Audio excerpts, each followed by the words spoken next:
1, 2.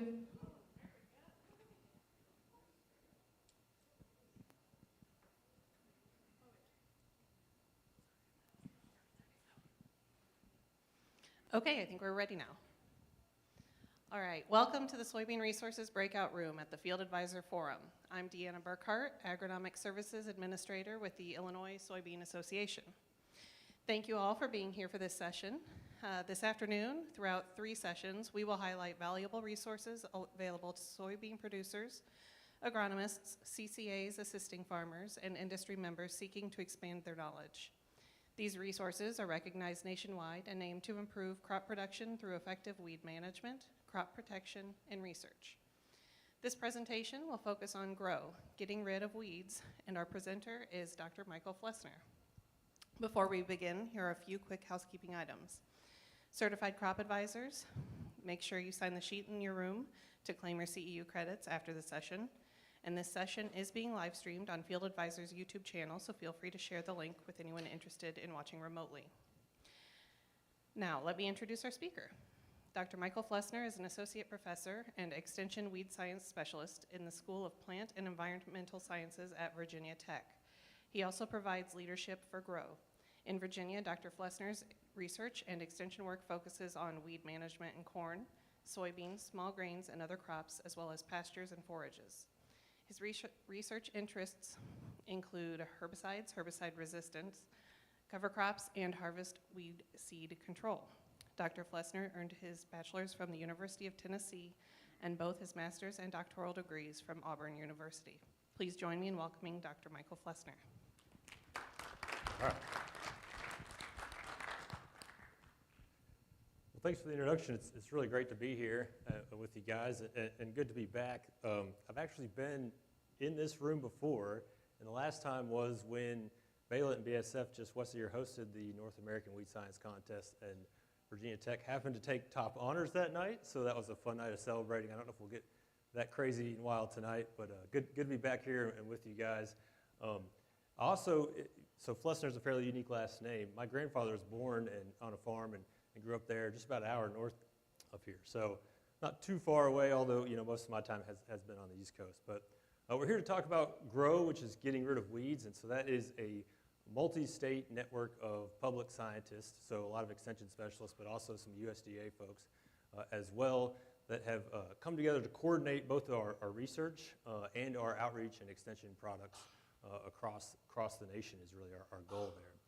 And that's really centered around the herbicide resistant space and trying to make our weed management more sustainable and therefore our farms more sustainable. So a lot of things we can do really well in a network, right? So we don't have to reinvent the wheel in Virginia and Illinois and in other states, right? We can have one good message there. That being said, though, there are disadvantages to a national network, right? That local knowledge is something that is really valuable and really unique. So I'm not here to say anything that I wouldn't. If Dr. Hager says something different than I would, then you should listen to him because he's the local expert. But we do know there are some universal principles in weed management that we have, and so we can share those. We can also learn from other regions and other places as well, right? There's some things that maybe you wouldn't quite fit at your farm and the way you do things, but it's pretty cool to see how other people are having maybe a win with weed management, and that can bring in some new ideas and some new thoughts there. So that's kind of what the network's all about.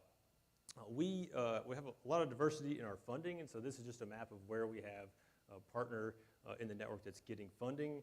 That being said, we do try to be a national network, and if there's really innovative, cool researcher or a farmer doing something really cool and innovative with their weed management, we try to get to all of them, regardless of whether they're on that map or not. We do have a lot of funding sources, and we're very appreciative of all those, particularly the United Soybean Board for a lot of funding there that we work with. So, all right, so we have 4 main initiatives as GROW.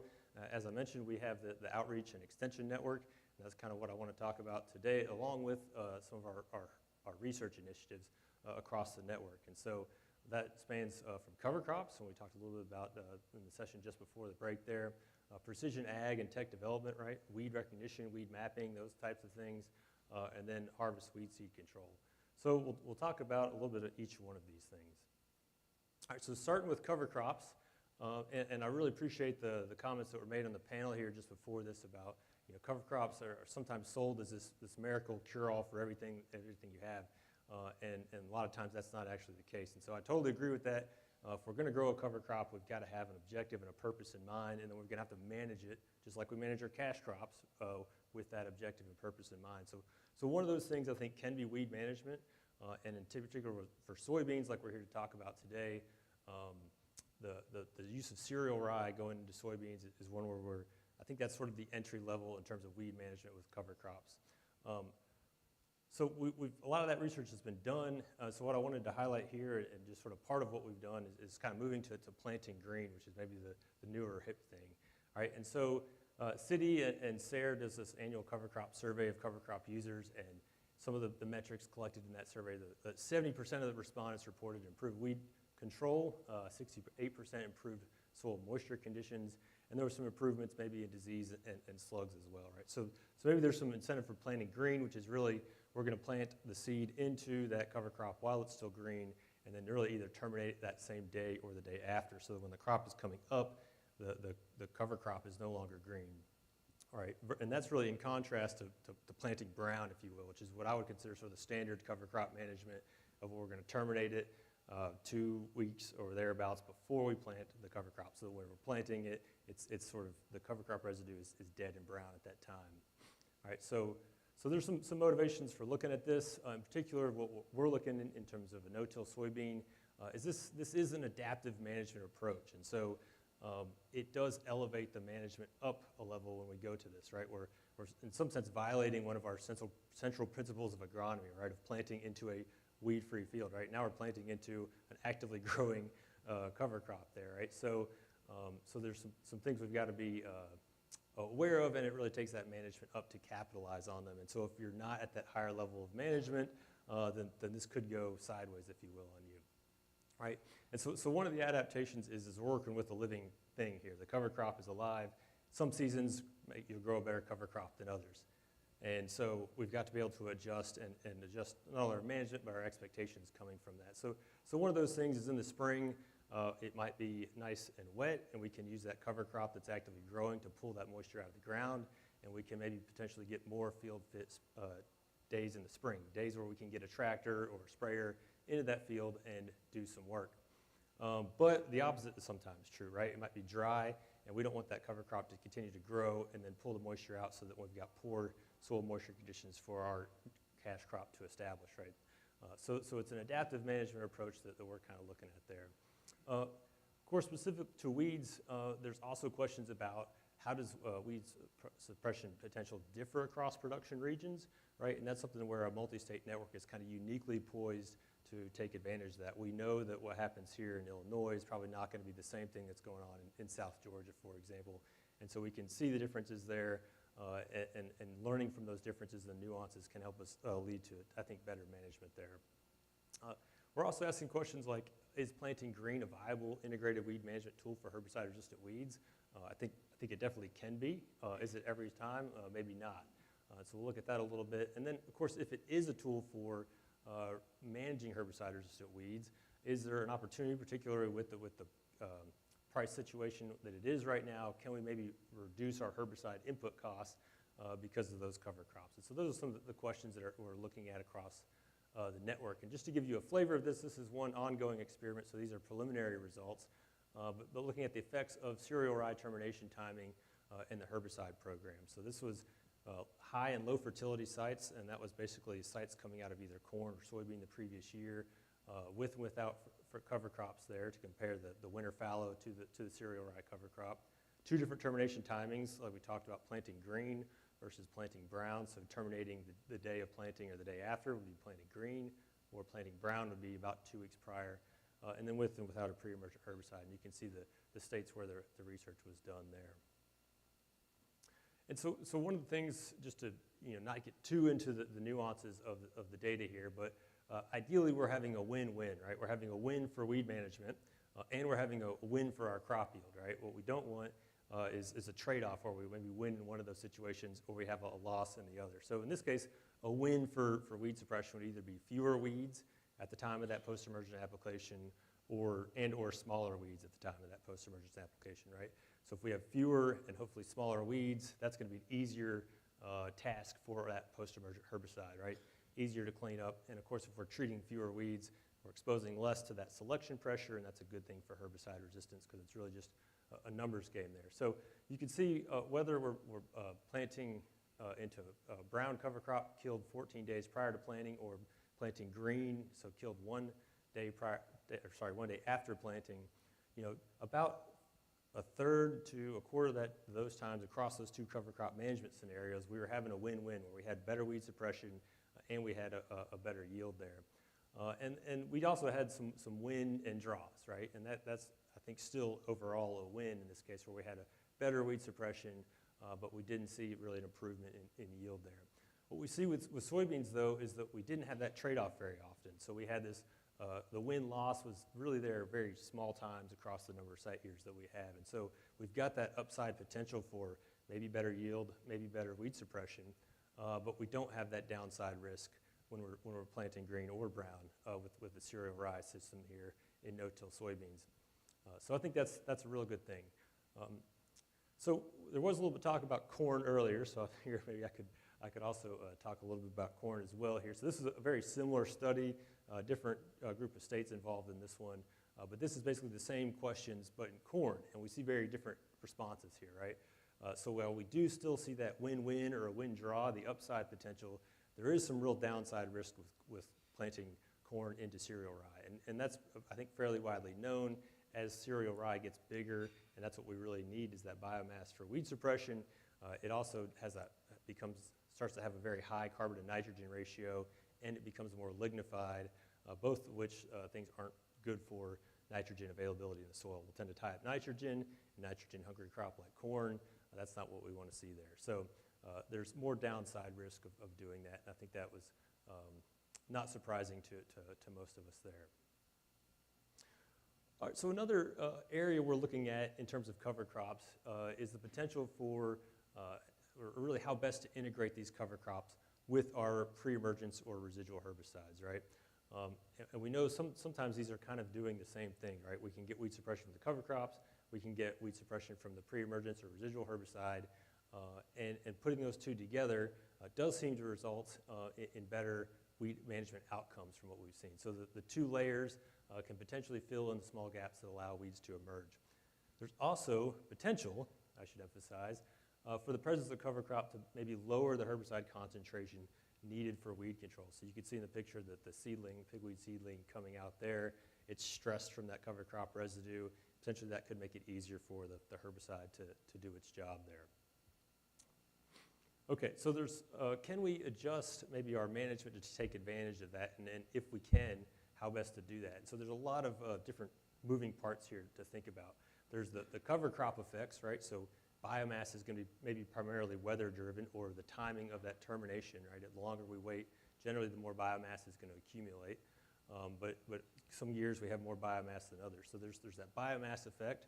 There's the species of cover crop or mixture of species that we chose to put out there. And then there's also the residue management. Are we going to roll that cover crop residue down or leave it standing? And all these things kind of have implications for how it's going to interact with the herbicide. There's also some herbicide effects. And so when we put out that herbicide, whether we put it out planted green, right? So we could put out our burn down herbicide and then wait maybe 2 weeks to put out the residual herbicide. And so it would be going into a brown cover crop or dead cover crop residue, versus if we put the pre-emergence and the burn down herbicide together, they're going on a green, actively growing leaf there. And you can imagine, though, the intact cuticle on the leaf surface, the cells actually moving things in and out of it actively, that might actually result in very different amount of herbicide coming into the plant. And once it's in the plant, it may not wash off and get to the soil where we need it for weed control there. So that application timing and then some of the characteristics like the water solubility and the mobility of that herbicide are things that could matter here, right? And so how do we manage with all these things going on? So it can be fairly complex given all the different herbicides and cover crop management scenarios that are out there. So we wanted to look at this, and it's important to recognize that we eventually want that herbicide to get to the soil, right? That's where the weed seeds are. That's where it's got to be as they're germinating and emerging for the herbicide to do its work. And so there's sort of 2 steps for that herbicide to get there, or 2 potential steps. So it can go straight from the boom right to the ground. Given that amount of cover crop residue, that seems unlikely, right? A lot of it's going to be intercepted by that cover crop, and that's not where the weed seed is, right? So if you can kind of see the difference, there is like a petri dish of soil there in the image on the left, right? And so we put those out, sprayed over the top, and then we'd pull that away, and we could measure the concentration in that soil in that petri dish. But then the second step is the wash-off, right? Whether we have a cover crop out there or not, we need an activating rainfall for that herbicide to work.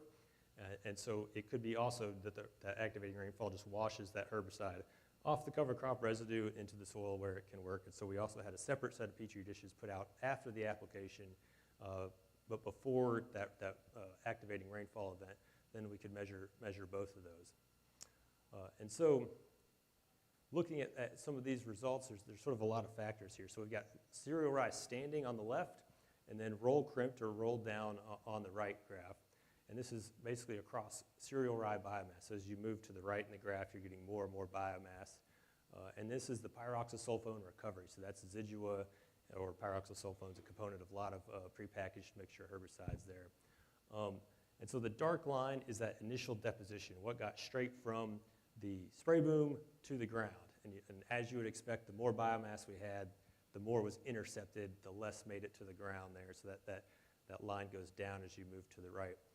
But the wash-off is really what we care about, right? We want the total. And so that's what the lighter green line is. And I should say this is both in a planting green scenario. So we did get some back, but we only got maybe 10% of what we had intercepted back off the leaf surface there. So at a 2.5 ton cereal rye biomass, we had about a 50% reduction where it was planted green in a standing scenario, and an even greater reduction there where it was planted green in a roll crimp scenario, right? So I'm paying for 100% of that herbicide. I'd like 100% of that herbicide to get where it's going, but this is where obviously that's not the case where we're trying to put these 2 things together in this planted green scenario.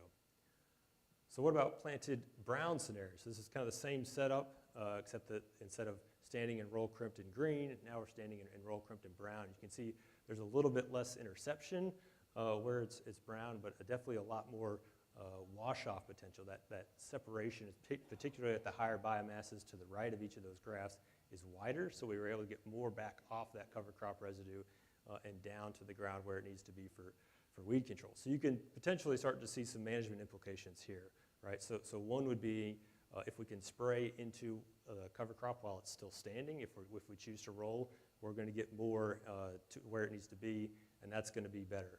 Also, particularly at high biomass scenarios, if we can wait and spray that residual or pre-emergent herbicide till the cover crop is dead, till it's brown, we're going to get more wash off, and we're going to get more where it needs to go. All right, so we're starting to see some of these trends here.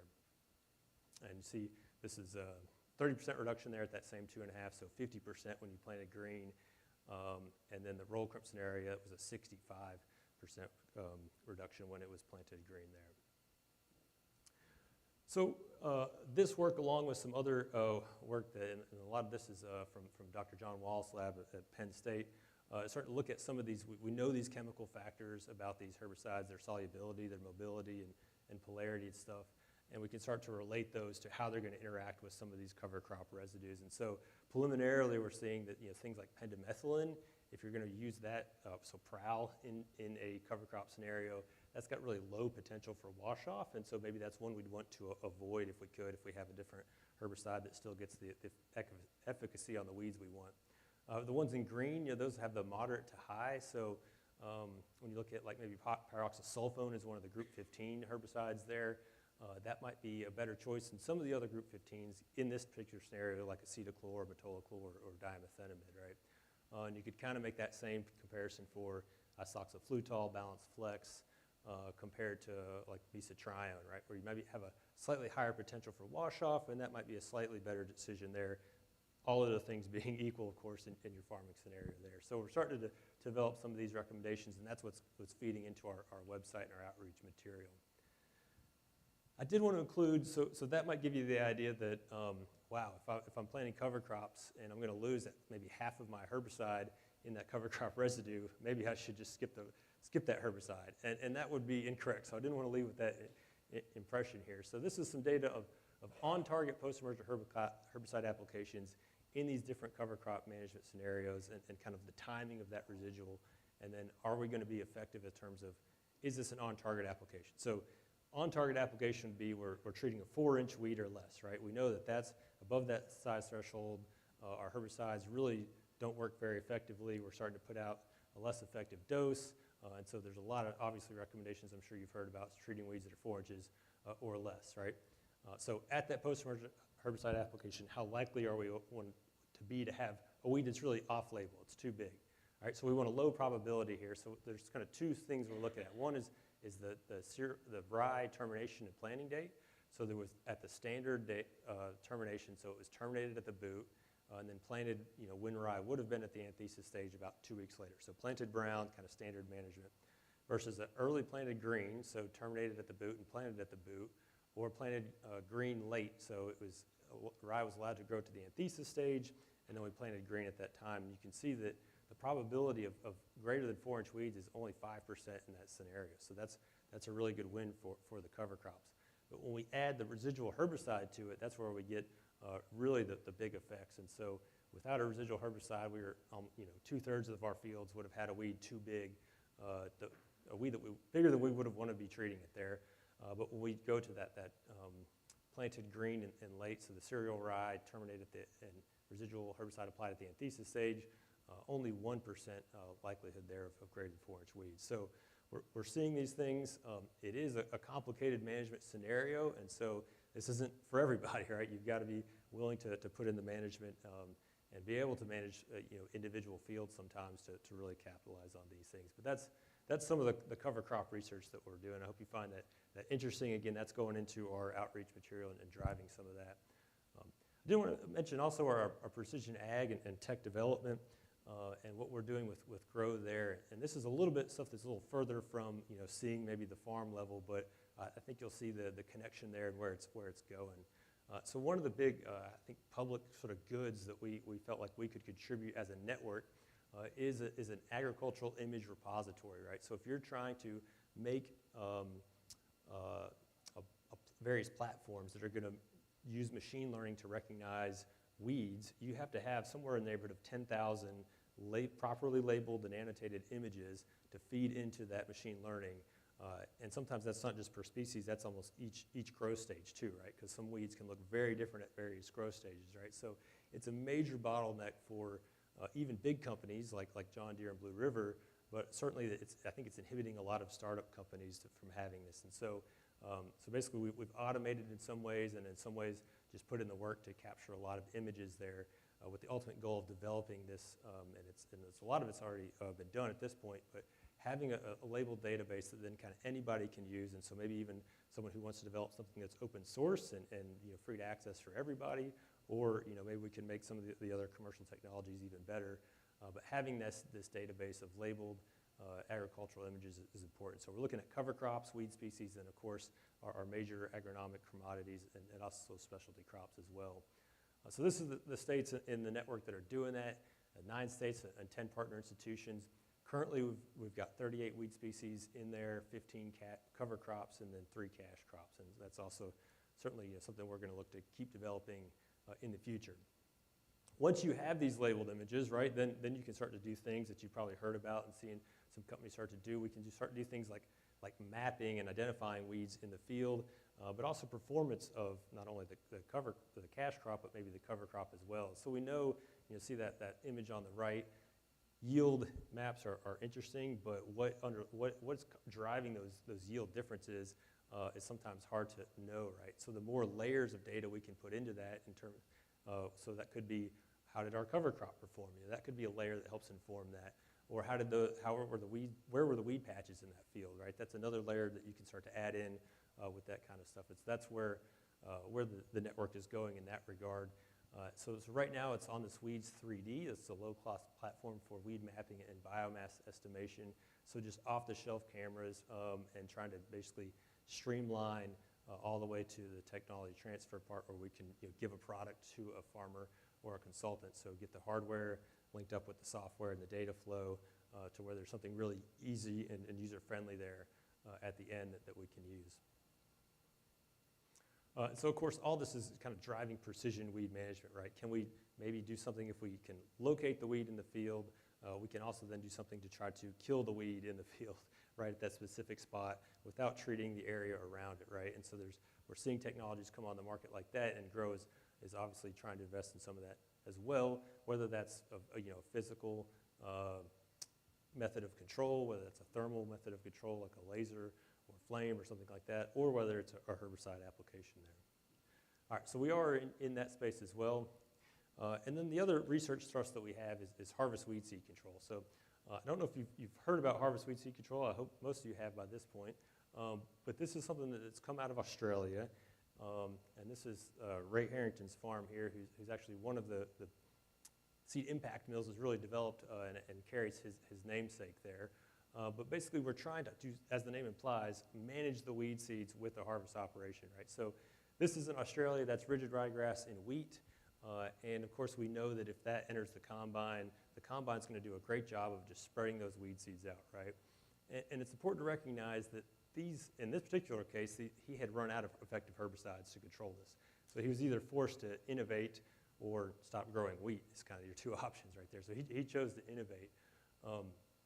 But it's important to recognize that these weeds here, in his case, were herbicide resistant, but it's also, these are the fittest weeds of the year. They've adapted to his field, his unique production system, his rotation, and anything he's thrown at it to try to control it that year, whether that's herbicides, crop competition, maybe tillage, other things, right? And so it kind of just makes a lot of sense to try, why are we rewarding these weeds that have beaten us by spreading out their seeds and making that infestation worse in that field and potentially dragging it to other fields? All right, so what he developed was the Harrington seed destructor, which is in the bottom left there. So basically there's multiple makes or brands, if you will, of these seed impact mills. But his is the one in the lower left there, the integrated Harrington seed destructor, or IHSD. And there's also the Redicop, that's the top left, that's out of Canada, so the Redicop seed control unit. And I'll see if this video plays of the seed terminator. So all these mills kind of act like you see the hands turning the pulley. Obviously that would be a belt once it's in operation, but that gives you kind of an under the hood look at what's going on. So the chaff material that has the weed seeds in it, if we get it harvested properly, and we'll talk about that, that falls into the middle of those rings, and those are spinning about 3,000 RPM, and so it's pretty much just physical steel force that's either cracking seed coats or damaging the internal organs of that seed that are killing it. So it's got to get through the bars that are spinning there, and then the stationary bars, and it's going to get hit maybe 4 or 5 times as it exits that mill there. All right, so it's not just Australia that has this problem, right? We've got our own suite of herbicide-resistant weeds, and I'm sure you've seen fields where they're out of control there at harvest. Maybe that top left, we could hand pull that weed, and I would encourage you to do that if it's a driver weed for you, like water hemp probably is. But that bottom right field, that's a field in Virginia with common ragweed in it, right? And we're just not going to hand pull all that stuff. So this could be a way to really start addressing the weed seed bank at a time of year when we're not doing other things, but it could easily integrate with our production system if all goes well. So one of the first things the Grow Network did was, okay, we need to see if the seeds are actually still on the plant at the time of harvest, right? Because you guys know a combine, it's not a vacuum. If that seed's already fallen to the soil, it's not going to get sucked up and then be dealt with at the back of the combine. So when are the seeds shattering, the timing of that for our weeds in soybeans? And so we looked at across the network 9 grass species and 13 broadleaf species, and then also tried to figure out what's driving some of that seed shatter. We were ultimately a little bit unsuccessful in determining the drivers of seed shatter, but one of these, again, it comes back to this network. So we got a lot of different environments to look at, and I think that's what you want in a data set like this, because you're not going to have the same conditions at harvest every year. You might get a big rain event, you might get a thunderstorm, it might be perfect, and so seed shatter is going to vary by that. So looking at it, can we count on this reliably every year is important. And what we found was our major troublesome and herbicide-resistant broadleaf species really had a good opportunity there because they had a high seed retention. So water hemp and Palmer amaranth, I believe, had over 90, if not 95% seed retention at least the first opportunity for soybean harvest. As weeks go by from that first opportunity, the combine doesn't always get to the field right when it's ready for harvest. We did see some seeds start to shatter and fall to the ground, but we did have very good seed suppression, generally speaking, for those major broadleaf weed species. The grass species, maybe not so much. There were some that initially held on to a lot, but they fell off much quicker than the broadleaf species, right? And so grass species, 50 to 75% seed retention, I'd say, just generally speaking, at the time of soybean harvest there. So maybe not as good opportunity for the grass species, but a lot of our problem weeds are the broadleafs right now. The next question we have is are the weeds exiting the combine in the chaff fraction? So the seed impact mills and the other harvest weed seed control devices are basically only dealing with the chaff fraction, what's coming off the sieves or the shoe of the combine, not what's coming off the beater and over the top of that. All right, that still goes through the chaff stropper, and that's still spread out because we don't have to mill everything. That's going to take a tremendous amount of energy and therefore a tremendous amount of diesel, right? And so they're only treating that fraction, and so there is a baffle inside the combine that kind of is added when you put one of these on to keep those two streams separate. But so what we had here is basically somebody riding up front, and we were pouring weed seeds down in the front of the combine and then trying to catch those as they come out of the back, at least as best we can, comparing basically seeds of the same lot with a germination assay, and that's what we're calling seeds that sort of escaped harvest weed seed control by passing through in that straw fraction. So we want to see very little of this, right? Because that means the seeds are either going into the mill, and we'll see if they get killed there with some of the data, or they're going into the grain tank, which obviously isn't ideal, but from a weed management standpoint, they're getting carried off the farm, so I'll call that a win. Maybe as long as we're not getting ducked at the elevator, then that can also work. But ideally, they're going to the seed impact mill. But what we saw here, passing through the straw, the top end of that chart is 2%, right? So we had, of those 5 species tested with an IHSD on a combine, less than 2% coming out in that straw fraction there. With the Breakout seed control unit in soybean, that we were able to test 3 weed species there, and it was also less than, in that case, about less than 4% of the weeds. So most of the weed seeds are going where we want them to go in that situation. We also took some data in wheat there, but the same kind of story, about less than 5% of the various weeds we looked at. Some differences among species, but agronomically speaking, probably not differences that we're really too concerned about there. So we've got, generally speaking, for our broadleaf species, the seed retention's there, they're going to the mill, then are they being killed, right? And we looked at this in a couple different ways. One was with test stands, so those are the 2 pictures on the right. So Redicop and DeBruin Engineering, who makes the IHSD, supported this with providing those test stands to us. And that's good because trying to find a farmer who's willing to pour herbicide-resistant weed species into their combine is kind of challenging to find, you might imagine. So the test stands allowed us to test a lot more species and be able to control some harvest conditions and test how the chaff flow rate affected kill, how the chaff moisture level affected kill, and things like that. But we did also do some on-combine testing there, and so generally you'll see like some proxy weeds, substituting like canola for a mustard species and that kind of thing in the data here.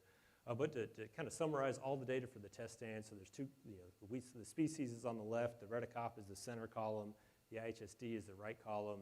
The lowest numbers on there are above 98% kill. So if we're getting the weed seeds in the mill, they're more or less being killed there. And this was basically done, we took the seeds right out of the mill, put them in a germination environment. If you can imagine, we've got snow on the ground right now, right?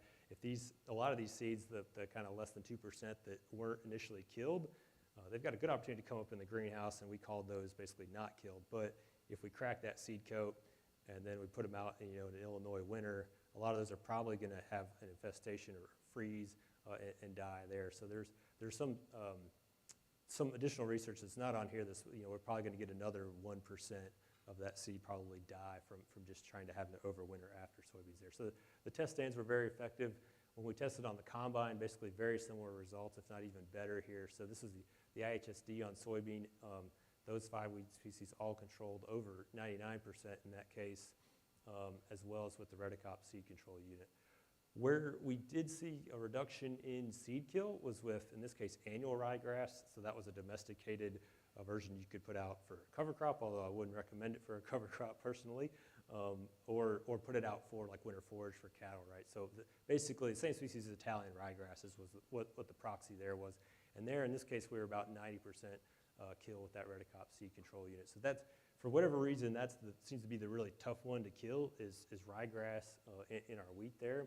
But still, 90% seed kill is pretty good, right? If we had a herbicide that was 90% effective, that would be a pretty good herbicide, and I think we'd be generally happy with those results, especially given there's not really a more effective option here. Okay, so we've seen that. So then the question is this actually affecting driving down weed seed banks on farm? And so that's kind of where we currently are with our network of having Redicops and IHSDs on farm, as well as we've introduced some chaff lining sites. And so that's kind of the same idea. What's coming off in that chaff fraction is just basically going through a funnel, and instead of it being funneled into the mills where it's being killed, it's just being deposited on the ground in a line there, right? So we're not killing the weeds, but we're also not spreading them out over maybe 100% of the field, right? They're going to be concentrated to about maybe 18 inches wide, somewhere in there to maybe 2 feet. And so we're greatly reducing the amount of spread there. But that also, then we've got some residue concentration things. So there's a give and take, as with many things in agriculture with chaff lining, but that's certainly a lower cost for entry there into that. So that's what we're doing right now. And we're calling this the WAC experiment: weed, seed, harvest, and condense or kill. If you're an academic, you've got to have an acronym or it's not very good research. So that's what we came up for on this one. And really there's two kind of separate experiments going here. One is a corn-soybean rotation, looking at with and without cover crops and with and without the harvest weed seed control, however that was implemented, or rotations with wheat or rice, where it was basically at least one of those crops every other year, and that was just a with or without harvest weed seed control. So that's what we're doing right now. I can say right now it's ongoing, and so we don't know exactly where this is. Preliminary data is preliminary data. In some cases, we are driving weed seed banks down. In some cases, we're not seeing an effect. And so at the cases where we're not seeing an effect is we went to farms that had a weed problem, right? And so you can imagine we're only eliminating inputs into the weed seed bank. But if the weed seed bank is really built up at a very high level, then even though we're eliminating inputs, it's still basically an unlimited resource to populate next year's weed bank, or sort of emerged weed community. So we've got to get all that exhausted before we're going to start seeing declines, I think, in some of those cases. And so that's kind of one of the things that we're seeing there is definitely, it's going in the right direction in some cases, maybe not in others, and that's kind of our current thinking with that. We've also seen, and the manufacturers of these seed impact mills would recommend that you're on a Class 8 or bigger combine. Sometimes we found growers that are willing to cooperate that had a Class 7 combine, and they were basically running out of horsepower in certain situations. And then when you run out of horsepower, you've got to slow down, right? And nobody wants to slow down during harvest. And so that would be one thing I could say we've taken away from this, is just that user experience of you really need to be, as these manufacturers recommend, on a Class 8 or bigger machine. The other thing is moisture really matters for these mills. The higher the moisture, the tougher it is for those mills to grind up the stuff like that. Chaff moisture is not grain moisture. So what you're seeing in grain moisture on the screen in the combine may or may not be what's actually going through the mill. So those are two very different things. And so the higher that chaff moisture, and it's really correlated to the amount of green material you're probably seeing as you're combining, right? If you still see green weeds out there, or maybe you sprayed a fungicide and the soybeans are staying green a little longer, there's still going to be green material there, and so that could be a challenge for these. So we're learning some of those operational things, but again, we've got some ongoing things there with that. One of the questions is combine performance, and so this is some data we're probably about ready to start submitting for publication here. But we've got the fuel use across the different crops on the top, and then the travel speed is the lower set of figures there. And if you kind of zero in the center, which is soybeans, you see we are burning more gallons per hour when the mill is on in the gray bars compared to where it's off in the green bars. And that's really no surprise, right? These are drawing somewhere in the neighborhood of 60 horsepower at the high end. If it gets in a lot of flow, maybe 100 horsepower. So that's going to take more power from the engine, which is going to take more diesel to burn there. But in most cases, we had either a non-significant or very little reduction in travel speed. So again, if you're on a big enough combine, a Class 8 or larger, you're probably going to be able to get through these in terms of just average across all crops there. So I think that's some good news there. Okay. Hopefully you've enjoyed some of the flavors of stuff we're doing across the Grow Research Network, and I want to talk about some of our outreach platforms here to wrap it up and mention Take Action as well. So the website obviously is our number one resource. It's got a whole catalog of information there. You can get to it with that QR code, or it's just growiwm.org. If you go to that, you can subscribe, and you'll get a weekly email from our news team that highlights integrated weed management from around the country in whatever form that is, right? So that might be something from the Grow Network, it might be something outside of the Grow Network, but it's just one quick little read every week to your inbox there. And the subscribers are composed of various audience members you can see there, but really our target audience is on-farm decision makers, right? So whether that's the farmer or whether that's a consultant or advisor to the farmer, that's who we're trying to tailor this information and make it most easily digestible from that perspective. On the website, we've got a weed management toolbox, and so that's one way you can look at, maybe I'm considering going back to cultivation, and I've got a automated precision guided tractor, and so maybe I could have a wider toolbar, drive a little faster, maybe that could make the economics work. I don't know. But you could check out like cultivation there if it's something you're unfamiliar with. Or if you're thinking about these cover crops, right? You can go to the weed management toolbox, hit cover crops, and find a lot of information there. You can also combat it from the weed angle, right? I've got maybe a weed I haven't had to deal with on the farm before this point. So let me find out about that weed. What is the quick snippets of the biology I need to know to help manage that weed? And then what are the tools that are going to be most effective to help manage that weed? So that's in the weed ID pages there, and some other information as well on the website. We're also on social media, right? So follow us on X or YouTube, Instagram, and LinkedIn. Go ahead and smash that subscribe button. I've got an 8-year-old that likes to watch YouTube videos, which I found is very dangerous. All of a sudden, I'm getting like a lot of monster truck notifications and things like that on my phone, so I've had to unsubscribe from some things. But if we go ahead and subscribe to those, the YouTube videos, I think you'll find that's kind of my favorite part of our social media presence. Some of those are farmer case studies, so we'll go out, interview the farm, get video of what they're doing, and hear about where they've had a win in weed management and kind of a unique thing that they're doing there. So I think the case studies on the YouTube videos are pretty cool, all backed, of course, by researchers, right? We're a research-led group, and so it's all supported by the data there.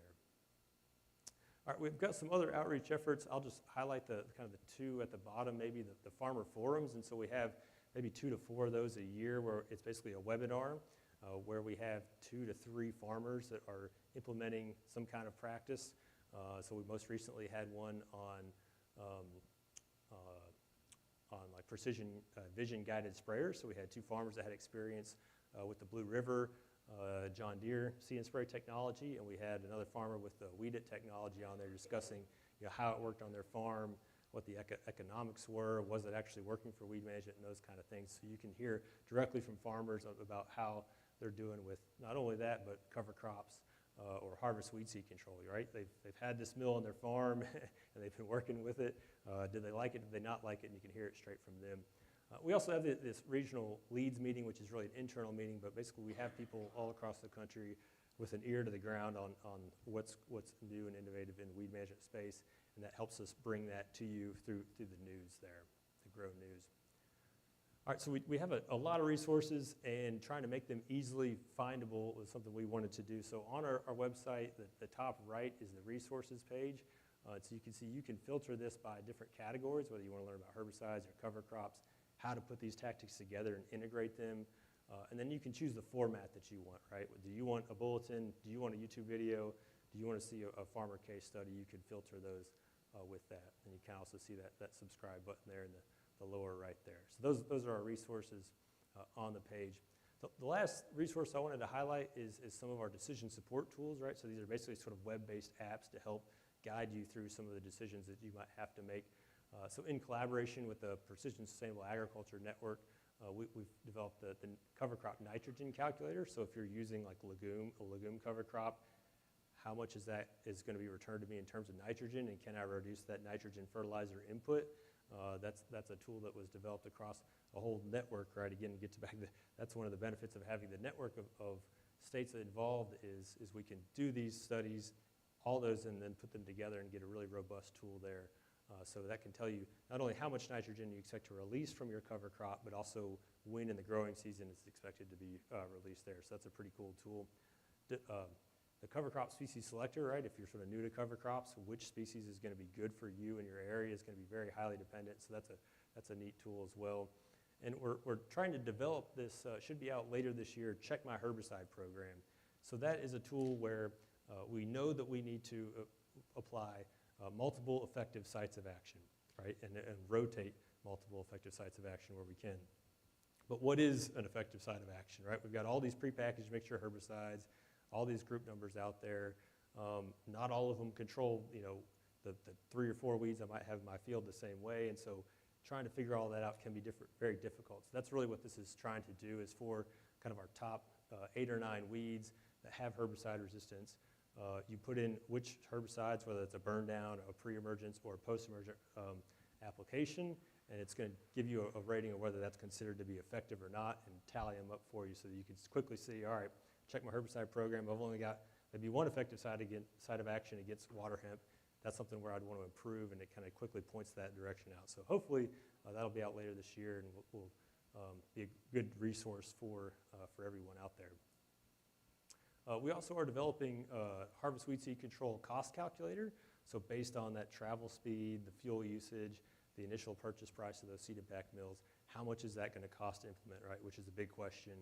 In Australia, they're basically saying it's about the price of a cheap herbicide pass, right? To kind of put that, when you amortize the life of the mill, over the number of acres to be traveling, that's kind of the price they've come to. So we're trying to do some of that similar math to see where that is. So that's another web-based tool that we'll be coming out with here shortly. I did want to mention Take Action as well. So Take Action is moving to the Grow website. We appreciate the United Soybean Board's support of that. So it's going to be housed on the Grow website. That's in process. Hopefully that's going to go live within the next month or so. But there's, of course, a host of really great resources developed by Take Action over the years. And so we've updated those. We're going to make those searchable and filterable, kind of like you saw on the resources page, so you can hopefully easily find them, and also bring over the site of action lookup tool that was on there as well. So we're excited about that and how that's moving forward. And really, hopefully, this becomes then a one-stop shop for weed management information. Grow, you can probably see we've really focused on the non-chemical side of things, whereas Take Action focused more on the chemical side of things. So putting the two together, I think, really makes a lot of sense there. All right, I did bring some Grow resources with me here today, and so I kind of wanted to quickly highlight those. One of them is the Weed Management Planner, and the idea here is that putting these things together, integrating all these different options and tactics, can be kind of difficult. So this is basically if you've seen a herbicide guide where you've got different weeds on the table and then different herbicides, and there's ratings for how effective each of those herbicides are on each of those weeds. This is basically a bunch of different weed species there with a whole lot of production practices, right? Planting timing, fertility placement, right? Whether you're doing that broadcast or 2x2, what's your crop rotation, cover crops, tillage if you're doing tillage, how those affect all those weeds. And so then you can quickly say, all right, I've got a problem with maybe this weed, and I can go right up and down that column and see which practices would be, orange, which would be ones that actually might be detrimental for me for that weed, and things I'd want to avoid, or things that are green or dark green that we'd want to implement because those things are going to be helpful for that weed, or something where it's kind of in the middle, kind of a blue color there. So there's a before and after planting poster, so those kind of come in a pair because we have different tactics and different weed species leading up to planting than we do once we're in the season and are after planting there. So those are two, I think, pretty cool posters you may not find anywhere else. Talked a little about cover crops today, and so we've got some cover crop termination things about best management practices for herbicides, how to select that, how to integrate herbicides with roll crimping if that's what you're into, and then another one that's somewhat related on how to control annual ryegrass. I don't know if you guys have a problem with that. We certainly do in Virginia. It's been a tough one to kill in the burn down, so some keys to managing that. So I've got some of those over here as well. And then the last couple things, just a pamphlet on Grow, kind of who we are and where you can find us, and then some of the very popular take action charts as well. So with that, I really appreciate the opportunity to be here. Like I said, enjoyed coming out here and visit with you. I'll be around to the end to answer any questions, but if there's time for a question now, I'm happy to take one. Maybe one or two? Yes, sir.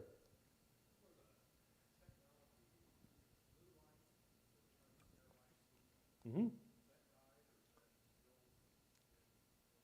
Yeah, so the question was, there was a technology with blue light and maybe sterilizing seed and kind of where's the state of that. So Global Neighbor was the company that developed that, and it did show some promising results. I believe Texas A&M University had some data showing that it did have some favorable results in terms of efficacy against weed species. So Breakout, who makes the seed control unit, actually has a partnership with them, and so the idea is right now they're trying to develop, instead of a seed impact mill, basically integrating that blue light technology to manage weed seeds as they come off the back of the combine. And if they can make that work, it should be an option that's available for lower horsepower, so class 7 and lower combines, whereas the seed mill's a class 8 and above combine. So that is where that blue light technology is, to the best of my knowledge right now. It hasn't died, but it's not really commercialized just yet either. Good question. Other questions?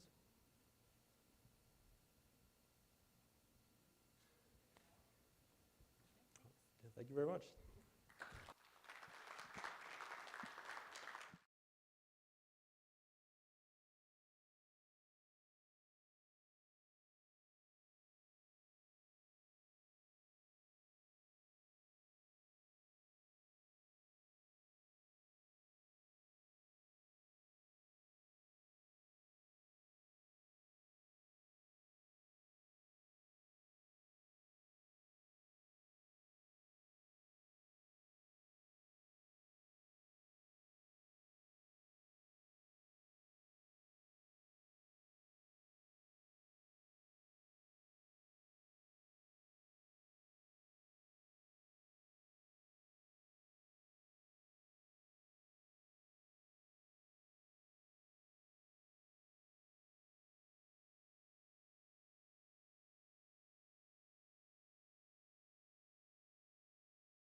Welcome to the Soybean Resources Breakout Room at the Field Advisor Forum. I'm Deanna Burkhart, Agronomic Services Administrator with the Illinois Soybean Association. Thank you for being here.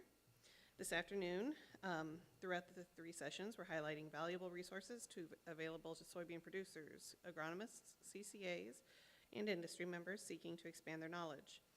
These resources are recognized nationwide and aim to improve crop production, effective weed management, crop protection, and research. This presentation will focus on the Crop Protection Network, and our presenter is Dr.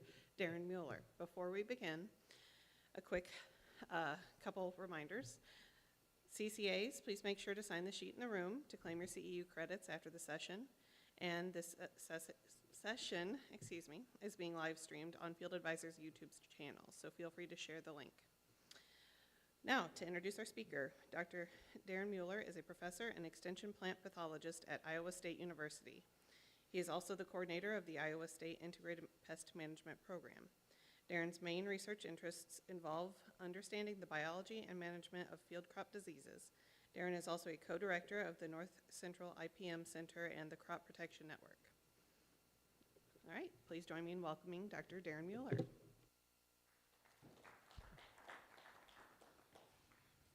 All right, well, thanks for the invite, and as she said, I'm Daren Mueller. I'm at Iowa State, and this is a little bit, it's the same as the last talk with GROW, but we're a little bit different. And so Crop Protection Network, as you see, I'm sort of going to outline what we provide as resources, and then we're going to sort of go in and do an example of sort of digging into the research and sort of seeing how we can use it. So make sure I hit the right buttons. Crop Protection Network is a multi-state group, just like GROW. Instead of focusing on weeds, we focus mostly on diseases, a little bit insects, a little bit agronomy.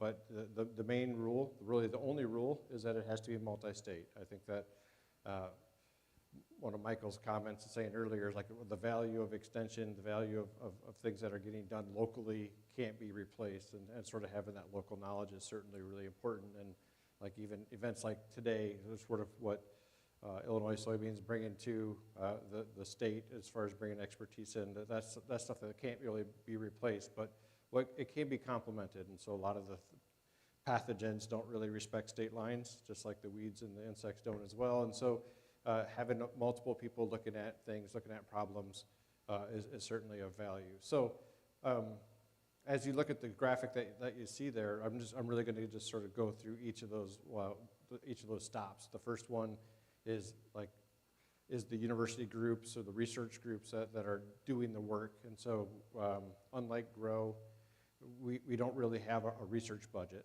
And so what we rely on is a lot of these groups going out and doing the research.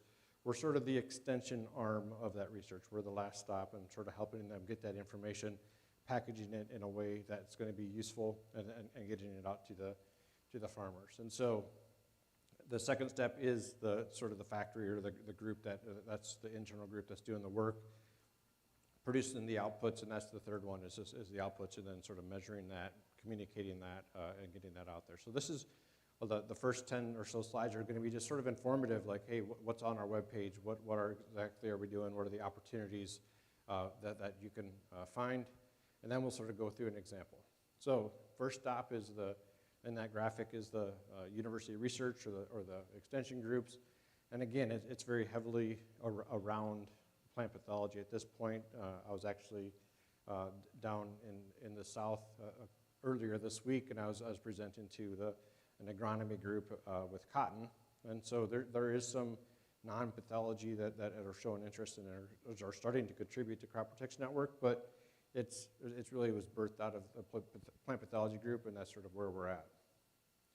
As of right now, everything that we provide is free, and you'll see, like, as we get into CCA credits and things like that, and there's a lot of value there, but it's being paid for by the checkoffs. And so Soybean checkoff is leading that, corn growers, Cotton Inc. We also have some money from the wheat groups. And so as of right now, it's just a huge thank you to them, and we're sort of well enough funded to make sure that we provide all these things for free.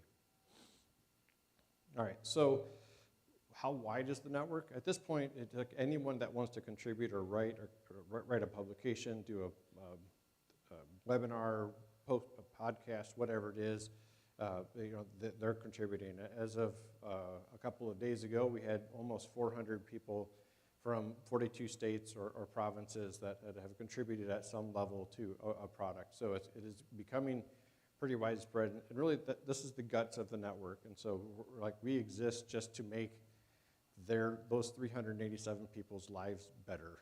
And so if they want to publish a publication, we try to make sure that we have all the editing done. It's all ADA compliant. It sort of follows the rules of the universities and the things that need to be done, and also the rules of the checkoff. And so the checkoffs also have layers of sort of hoops to jump through to make sure things get done. And so we take care of all of those things. We provide that activation energy to make sure things get done.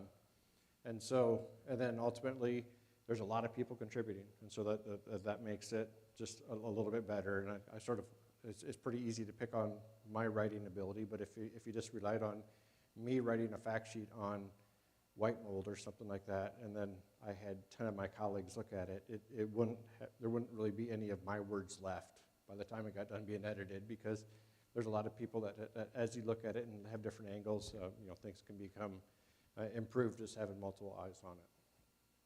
So what does the team look like? As of right now, we do have directors. We have a lot of infrastructure within Crop Protection Network just to sort of make sure that we stay in scope and we stay doing what we're doing. But the directors are myself, Kirsten Wise at University of Kentucky, and then Albert Tenuta is representing Crop Protection Network up in Canada. And then we do have a board, and that's right now it's extension specialist really across the U.S. from Michigan, North Dakota, Delaware, Arkansas, and Wisconsin. But the guts of it, the people that are actually doing the work, they're all actually reside at Iowa State University, and it's just a team of communications people. And so we have graphic designers, IT people, people that are just professional writers, communications as far as social media and things like that. And so they all have different responsibilities, and they all work as a team, and they're all sort of part of my IPM team as well. All right, so what do we do? This is sort of just a laundry list of things. Everything goes through our webpage, and so that's the first and foremost thing. Is I try to keep that updated. But then within that webpage, we have publications, and publications is sort of loosely defined. We have things that are, I think, what we would normally have called fact sheets, something that's very simple, that doesn't have a lot of information, but it has some pretty pictures. And those we call encyclopedia articles. Sort of the extension publications in that bullet point, that's sort of the traditional, a little bit longer, a little bit more intensive publication. That could also be what we've actually had quite a few people that would publish a paper on something pretty complicated, and then we would ask them to sort of write it into a way that would be more digestible to the more common folk that are out there. And so we have those types of publications, and then we also have things that are more extensive, web books. And so there's a lot more information that are done. Like our most recent one was a web book on biofungicides and sort of biocontrol products. Probably our most common, most popular ones are the fungicide efficacy guides. And so if you go back to the slide on the people that are participating, several of those working groups that are in the different crops, they will do uniform fungicide trials, and we'll rate a lot of products within those, and we get an opinion of about 20, 30 different trials, and we do ratings on those, and those get put into a guide or a publication that's updated every year. As far as videos go, we do have sort of 3 tiers.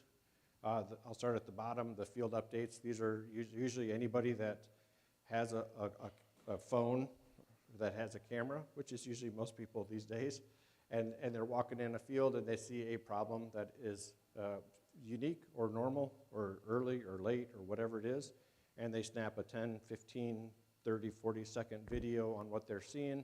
They send it to our communications team, and then we convert that into a field update. And so that's one option. The Crop Scout School is sort of I'd say like it's sort of the library of just sort of things that don't need to be updated very often, but like these are, there'd be diseases of corn in the Midwest, or weeds in the South, or something that's sort of not going to change very rapidly, but it's going to be geared towards interns, people that are just starting the job, sort of that level.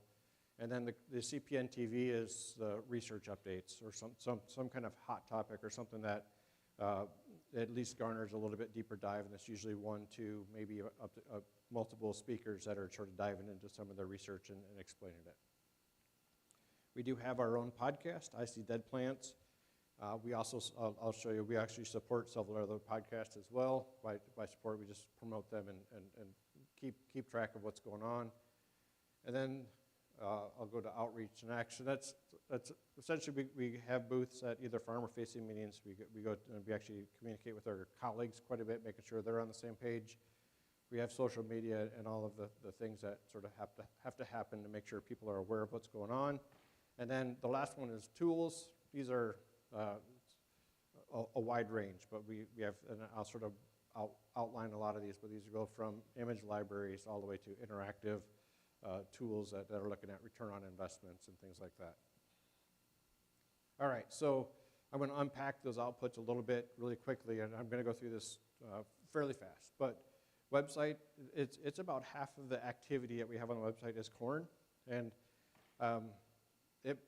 I mean, there's probably a couple of reasons. I think one is that the soybean associations actually do a pretty good job of communicating soybean-related things already, so we're not necessarily in competition with them, but there are other resources out there. There's not a lot of them in the corn world, but we've also had tar spot, and I'd say a lot of the information that is being consumed on the CPN page has been related to tar spot. And then we've actually had some newer ones like corn stunt and things like that have come up. And so that's been sort of a reason to keep the tar spot, or keep the corn-related things sort of on the front. We've added cotton and alfalfa in the last year or so, and so those are starting to grow as well, and then wheat gets around 15%. As far as publications go, I would say the first 8 or so years, it was mostly just an internal group and then us begging people to write things. This last year was actually the first year where publications were coming in that we didn't ask for, which was great. And so like we're starting to sort of hopefully get to a tipping point where publications are coming in without really a lot of energy on our end, and we can just do our job of editing them, making sure they're peer-reviewed, making sure they get posted in a timely fashion. So, but we do have 227 encyclopedia articles. That's those very short articles with lots of photos, 118 publications, and 5 web books. I'd say that the videos are probably the thing that's growing the fastest. If you look at the bottom bullet point, we had like over a 260% increase just from the previous year, and like this is something that we anticipate. We haven't really put a lot of effort into video, just the logistics of trying to have something that's national in scope being done, and just like sort of the guts of it being done in one state. But with the technology improving and people sending in videos, we're coming up with very creative ways to get those done. But you can see that we do spend quite a bit of time now trying to produce videos at all of those levels. The research updates, the Crop Scout School, and then also the in-field updates that we started last year. For podcast, again, I See Dead Plants, we just finished our 3rd season. And this is really, we just try to make, and it's not hard to do. We try to make the researchers look good. We try to make them look human. We try to ask them a lot of questions about what their interests are, and like, do they like fishing? Do they like camping? Like, where do they come from? Why do they pick their discipline? And then get into some topic. Most of them are field crop related, but we do have some in the vegetable, oak wilt, things like that. Just sort of also sprinkling some ideas that sort of broaden that message a little bit. But as far as other podcasts, this is really like if people want us to promote them, they just contact us and we add them in there. And so probably one of the more active ones is Penny for Your Thoughts. This is by Andrew Penny and Sean Bloomgren. Andrew was my old PhD student, but so he's in industry actually, but they do this similar thing where they interview a lot of university people including some of the people here at Illinois. And so when those come out, we try to do a good job of promoting those as well. All right, something that we've added and we've sort of really have spent a lot of time on is maps. This is something that is in the plant pathology world, at least it's important because we sort of want to know when things are showing up and why they're showing up and where they're at. Some of the maps are reset every year, like tar spot or southern rust, soybean rust for the people further south. Some of them are permanent, and so once reniform nematode is in a county, it's in a county and it's probably there for good. And so some of them are more of a permanent map, and some of them are annually updated each year. Then each map we try to just sort of frame in like what it means, what's the information, why is it important. And so we do spend quite a bit of time on maps. Everything that we have is, that we collect, especially for the encyclopedia articles, it goes into an image library. That's all up on there, so we have a lot of ag media people asking for an image of rawhide leaf spot or whatever it is. We just send them there. It's easy to download, get the high-res image and stuff like that. This year, and like within the next month or so, we're going to be adding a similar library for 3D printed materials. And so if you guys have any interest or ideas of what would be a really cool thing to help teach or drive a point home that could be 3D printed, let us know, and we'll try to get that developed and added into that library. But stay tuned on that one. That's been a sort of a fun project that we've started this last year. And then probably the one thing that really we started with and we continue to drive is continuing ed credits for CCAs. And so the longer webinars that we do, the CPN TV, and then most of the publications, not the encyclopedia articles, but really everything else, you can take a CCA quiz at the end. Then each month we upload it over to the Agronomy Society and for those credits. And so that's something that, especially every December, because these are free and they're online, they're easy to access every December, we sort of get a flush of those coming in. So you can see the numbers go down a little bit in 2024, but we haven't added some of the December numbers in there yet. So, but those have been increasing each year. Okay, so tools, I'm going to, again, go through this pretty quickly. We do have a yield loss estimates. So the plant pathologists have been doing this in the soybean world since 1996. In 2012, we started it for corn. 2018 or 19, we started it for wheat. Cotton's been collecting disease loss estimates since 1954, and so those have all been added. This webpage was not around in 1954, but we've added some of those things in. That was a joke to see if anybody's listening. I think I got one chuckle, so I'm going to blame you, Michael, on the crowd sort of being calm here. We do have a severity estimation tool. This is where you essentially can look at a leaf, and we send our grad students out to like, hey, how much frog eye is on this leaf? We try to make sure that they're all on the same page as far as how much disease is there. So it's just more of a training tool. We've actually added an interactive map through this Better Together, which is part of why we're here today. Right now it's called Beam Binoculars, but this is just a map where, as you see observations, those can get added to the map and sort of get an idea of what's going on in a season, much like our in-field update videos that we have. And then a return on investment calculator. This is something that we added. This is just for corn right now, but as we start looking at large databases of these uniform fungicide trials for any products, we're working with the University of Wisconsin-Madison to make sure that they can go in and start making decisions based on return on investment for their products. And again, outreach, social media, and booths. So that's sort of the frames in crop protection network. Again, we're not doling out money for research, which is a little different than some of the other national groups, but we're trying to be a resource for anyone in the nation that wants to get information out, especially if it's multi-state. All right, so I'm going to transition now, and so for the next half hour or so, I'm going to just take one example of some of the information that is on Crop Protection Network, and I'm going to go through fungicide stewardship. And so obviously we have a lot of information on fungicides that's in there. We have a web book. We have information on different spray technologies, et cetera. So we're going to just hop in and sort of go through all of these different resources in sort of one story. So if you look at the diseases that will be affected by a fungicide application, if you're targeting diseases, or if you're going after plant health or whatever the reason, these are the ones that could be affected. And it's really counterclockwise, starting at the top: frog eye, brown spot, Sarcospora leaf blight, soybean rust, white mold. We have target spot. Some of these are not going to be in Illinois.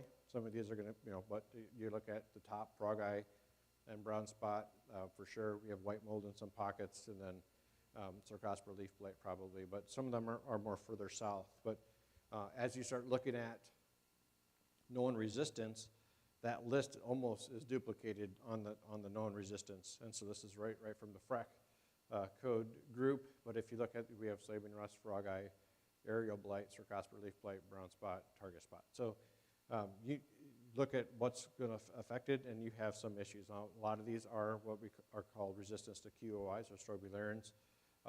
And so like this is just an example. As we were putting this together, like this is a tweet that we found, and this is actually out of Brazil. So one of our colleagues down there who does outstanding work, and he's just looking at sort of the impact or of fungicide resistance. This is actually to the DMI fungicide, so this would be tebuconazole or Folicure. And essentially what he found is that the fonts are really small, but the graph at the top is essentially more effective fungicides than after about 12 years of intensive use. Even with the triazoles, which are a little bit harder to get resistance, you can see that the 2017 graph is most of that efficacy is in the lower third of sort of the scale of 0 to 100. So just the movement as we use products, this is sort of the consequence or sort of the behavior of these products. Sometimes they're going to be less effective over time.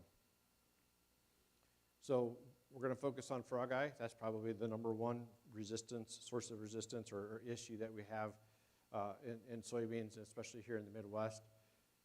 Rewind, if you go look at the yield loss data from Crop Protection Network, 1996 to 2000, the first 5 years, it's not even mentioned in the Midwest. This is a disease that's historically been further south. This is not really a problem, but if you look at the last 5 years or so, it is one of the top diseases, and it's really, like this last year we found frog eye. Last couple of years we found frog eye in, all the way up in North Dakota, Minnesota, Wisconsin, New York, and sort of all the upper tier states in the north. And so you manage it with resistant varieties, but it is one of the main targets for foliar fungicides, and that's really going to be driving the responses to fungicides in a lot of cases.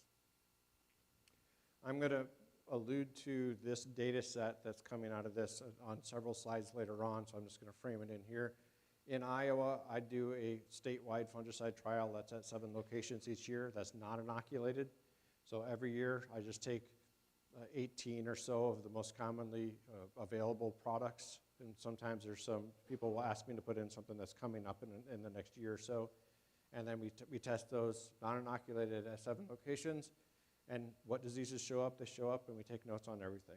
And then we have one inoculated trial that's in central Iowa that we inoculate with the frog eye leaf spot pathogen. And then we have, it's usually a similar set of fungicides, but usually we're asking for things that hopefully is going to be managing frog eye in that trial. So over the last 5 years or so, I have 48 locations just in Iowa looking at these products that I have a lot of data on, okay?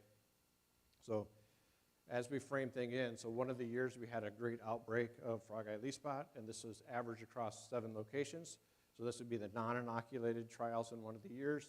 And if you look at the frog eye leaf spot and the non-treated control across all 7 trials, we had around 8% frog eye leaf spot.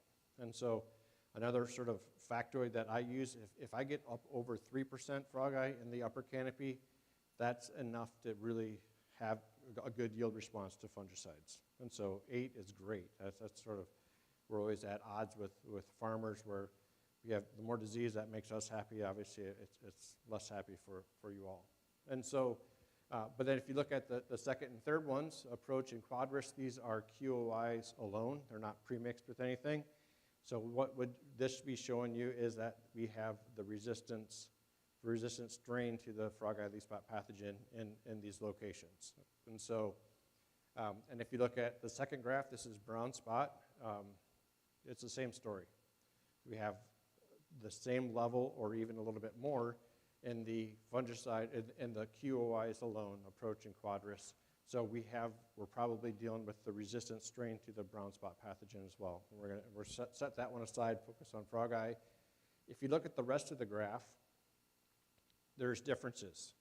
And so if you would have asked really any plant pathologist back in 2005 or so when fungicides became more popular on the market, what fungicide should you use? Our answer is usually just pick one. Don't screw around with the coverage. Make sure you get it out there at a good timing, and they all work pretty well. There's not really a huge difference. That's a completely different story now. And so you just can't say, like, you need to protect the foliage with a fungicide.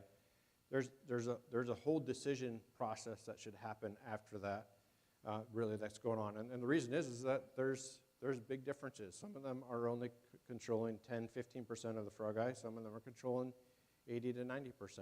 And this is a typical thing that we see.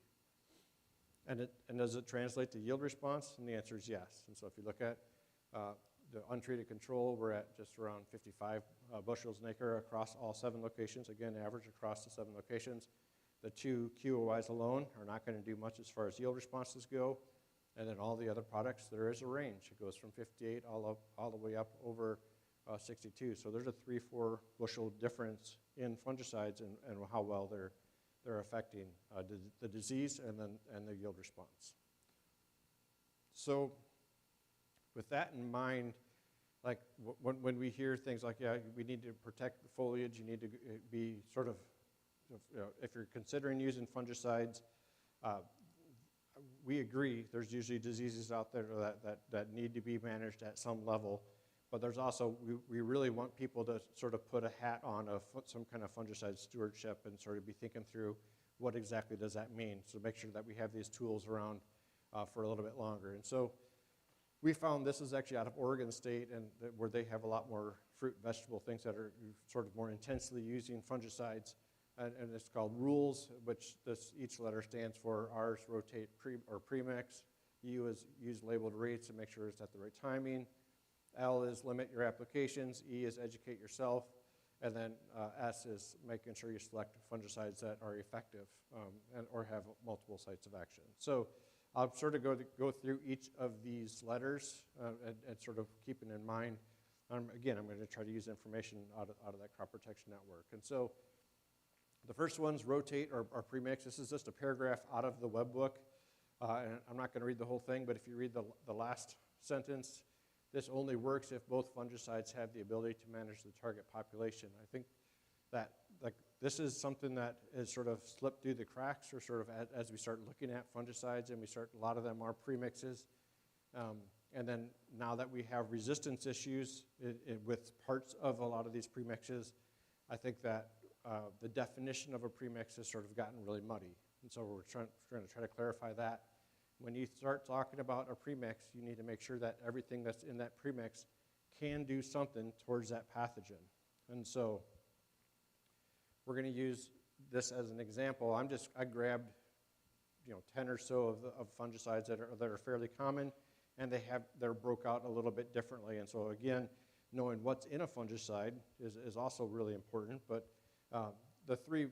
probably the three most common classes that we have in field crop fungicides are going to be the triazoles or the DMIs. The second column is SDHIs, and then the last one is the QOIs or the strobilurins.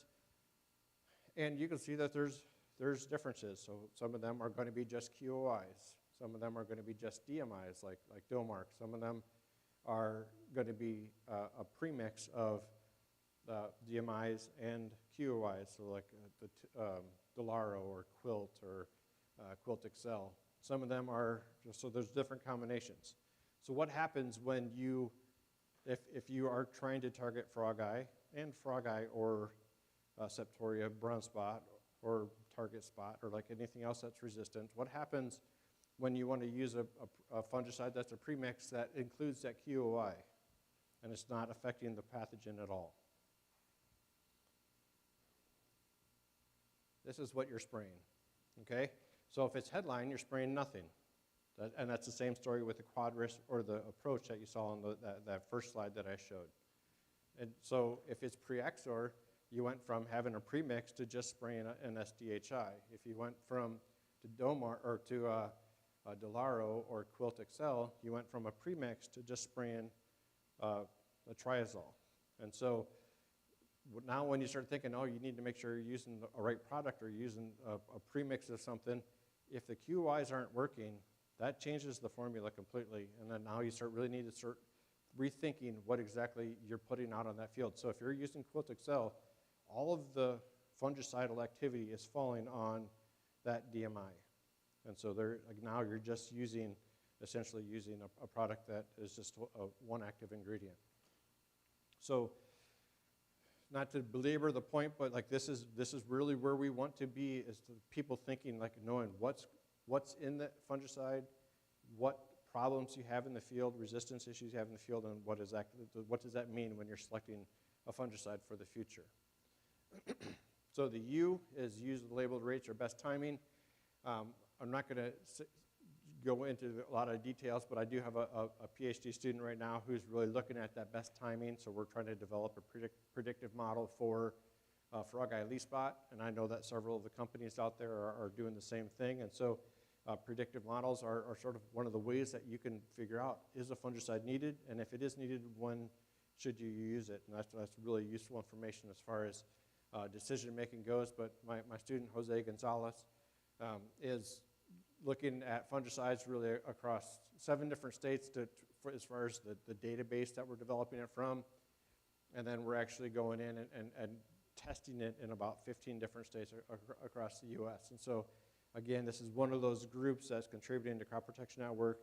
They're coming in and just doing some of these trials to get a broader database. But essentially what we're doing is just going in, looking at a lot of different weather variables, and then going and testing to see which ones of them contributed to an outbreak of frog eye leaf spot.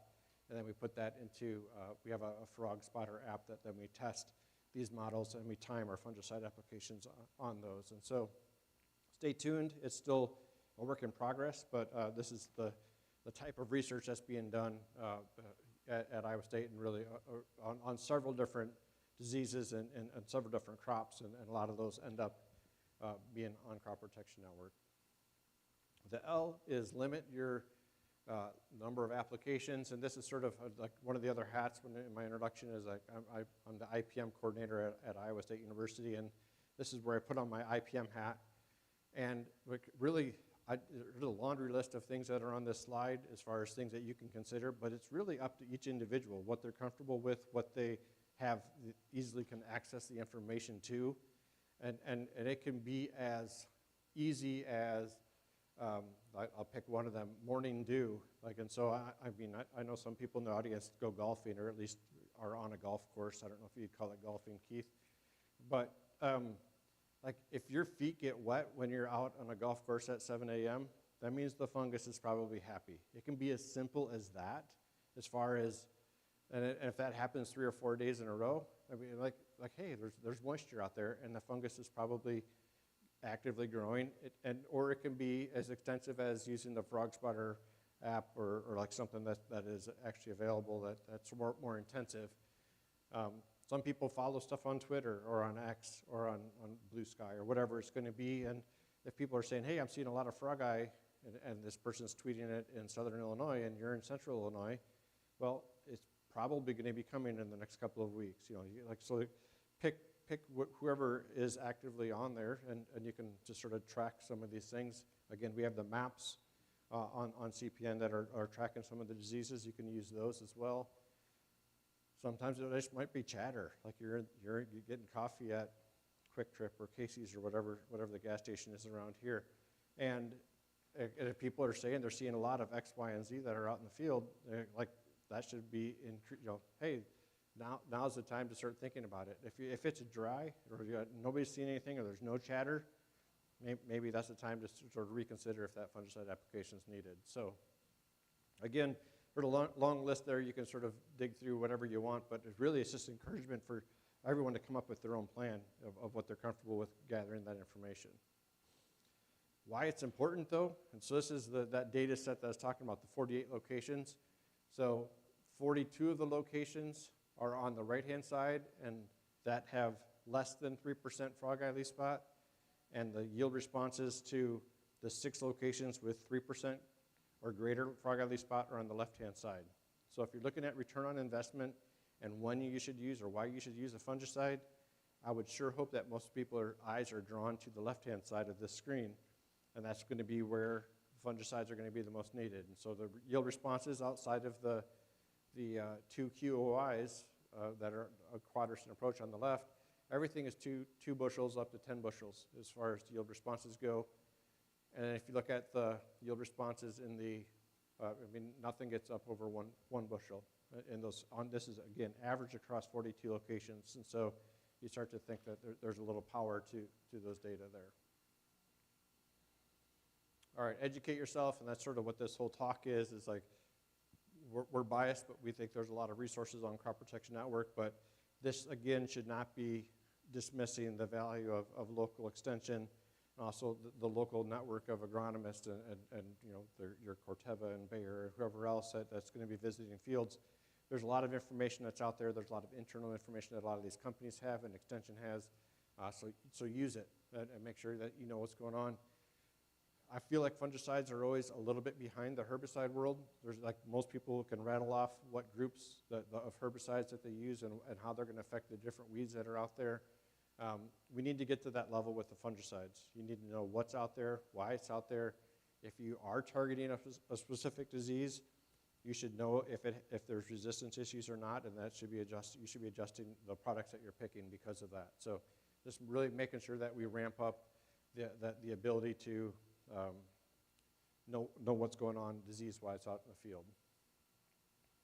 And so this part of the other part of education is going back again to that IPM plan. The first things that we teach in plant pathology is like knowing what else is happening. And so like, did you plant a resistant variety, or is it not? Is it like what other cultural practices did you have been implemented or could be implemented if you didn't choose a fungicide? And then the other thing is, like, as far as education, the best thing you can do is just get out and scout, get out there and look. And like as we get technologies that we can take photos with the drone and the machine learn and identify a lot of these spots. Like we're going to end up with a lot of information that can help inform if diseases are out there and when they're out there and when they're increasing. So. And then the last one is consider the fungicide cost and the application cost, because like while we might reduce disease a little bit, again, like unless you get, like for using frog eye, unless you get up over 3%, there's not great. You dropped it from 1% to 0.5%. There's usually not a huge return on investment in that situation. And right now we just have a ROI calculator for corn, but we have it in the queue to get that added for soybeans in the next year or so. And then the last one is the S, so select the right fungicide. So again, this is going back to just making sure you know what you're doing. This is a different trial, so this is one of my inoculated trials, and so you can tell it's inoculated. If you look at the non-treated control, it's up at 20% frog eye. In Iowa, we just don't get that level unless you have inoculum, or we do something to sort of prime the pump a little bit. Headline is my QOY control. You can see that we have a resistant strain that we're using. The proof is there. But you can see that there's, again, a wide range. Some of the products at the very far right are controlling almost all the frog eye, and there's stuff that is controlling less than 0.5% of the severity of frog eye. So a big change there. So we do have the efficacy guides that are available, and you might be asking, like, how accurate are the ratings in those efficacy guides? And so one of the things that I did from those 48 locations is I looked at, and so I just took out the names of the fungicides and I just replaced it with the rating, and I reran the analysis that way. And so we have the poor to fair, and all the way over to very good. And so the left-hand side, this is going to be the 6 locations that had 3 or more % frog eye leaf spot, and or the green columns. and the frog eye leaf spots on the left. And if you look at, as you pick a more effective fungicide, you get better control. And so that it's confidence that our ratings are actually accurate or are pretty good. If you look at the yellow ones, this is the 42 locations, so you can see that we actually did reduce disease as you got more effective, but again, biologically, it's really not that important. And then if you look at the yield responses, you can see that, again, as you pick a more effective fungicide or a rating that's going to be in that very good category compared to the poor, you can see that the yield responses also go up. And so this is, again, like these are the thoughts that we probably didn't have to do 10 years ago, 5 years ago, so, but like now that we have fungicide resistance issues, we continue to get more products on the market. I think it does take time to, hey, what should I use, why should I use it, and you should take the time to sort of frame that in. So why does this all matter? So we could really, like, hopefully return on investment, and looking at budgets in the next couple of years, that should be the driving factor as far as if and when you should spray a fungicide. The stewardship of the products, we don't replace these things very often, and we don't get, like, our fungicides mostly are in 3 classes. We have a few group 1s, we have a few oddballs here and there, but we don't get a lot of new products coming in outside of the DMIs, SDHIs, and QOIs, and so we want to make sure that we're treating them as best we can. But there's other changes too, like and it hasn't really been talked a lot about in this conference yet, but weed science has gone through sort of the ringer washer with the EPA and the Endangered Species Act, and the plant pathology world is sort of following suit. We're going to be sort of going through that same process. And if you start looking at the decision making, if and when you should spray or why you should spray, well, going through that rules process is going to help pick up points and making sure that we can justify the use of some of these products. And that's all real, but like probably the one that's going to really drive some of this is the One Health Initiative, or sort of some of this idea of linking plant health to animal health and to human health. And the sort of the eye of a lot of the governmental agencies are looking at what we're doing and why we're doing it. And so if you look at, I know that I've been in conversations with CDC people asking about like the importance of triazoles. I mean, I think if they had their wish, they would get rid of triazoles first. If you go through this presentation and you eliminated triazoles from the list of the products that are available, and we've already sort of whited out the QOIs, we don't have a lot of options out there. But triazoles are linked to some resistance issues in aspergillosis, for example, and human diseases. And you can say, well, maybe they should steward those fungicides at the hospital level. But the problem is that the resistance issues are linked to agricultural use, not to human use. So that's why we suddenly have some governmental agencies looking at us and saying, are you guys behaving? Or do you guys need this class? What's going on? And we're explaining that, hey, this is a very needed class and this is very important, but we need to make sure that we steward these things in a way that has some meaning to that. And so these are all sort of big picture issues that are happening, but all of this is going to be important as far as making sure that we have these products available to us when we need them. So, all right, so for that QR code to the Crop Protection Network, you can always contact me if you want more information about it. And with that, I think we have 5 minutes or so for questions. So, thank you.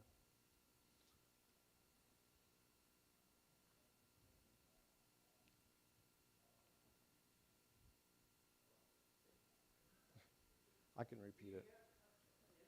I can repeat it.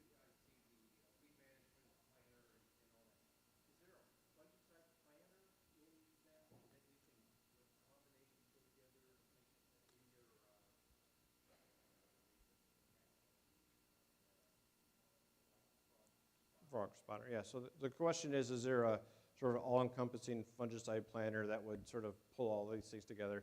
At this point, there's not, but that's a great idea, and that's something that we could certainly work on. At this point, a lot of this information is sort of being pulled out of different resources, and I know where it's at because my team put it up there. So, but as of right now, they're not all in one spot. So.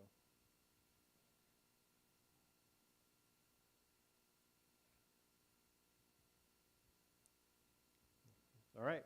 Well, thanks for attending, and enjoy the rest of the day.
Soybean Resources Breakout Room at the Field Advisor Forum. I'm Deanna Burkhart, Agronomic Services Administrator with the Illinois Soybean Association. Thanks for being here. We've reached the conclusion of this afternoon's soybean resource presentations. Well, we will soon be. This is the third of our breakout sessions, and throughout these sessions, we've highlighted valuable resources for soybean producers, agronomists, CCAs, assisting farmers, and industry members looking to broaden their knowledge. These resources are recognized nationwide and are designed to enhance crop production through effective weed management, crop protection, and research. Our final presentation will focus on science for success, and we are pleased to have Dr. Giovani Preza as our presenter. Before we begin, here are a few quick reminders. CCAs, please make sure to sign the sheet in the room to claim your CEU credits after the session. And this session is being live streamed on Field Advisor's YouTube channel, so feel free to share the link. Now to introduce our speaker. Dr. Giovani Preza leads the University of Illinois Field Crops Extension and Research Program, focusing on enhancing the agronomic and environmental performance of field crops in Illinois. His research involves evaluating and refining management practices aimed at increasing grain yield and nutrient use efficiency while reducing environmental impacts such as nitrate leaching and greenhouse gas emissions. In addition to his research, he is responsible for teaching and extension outreach.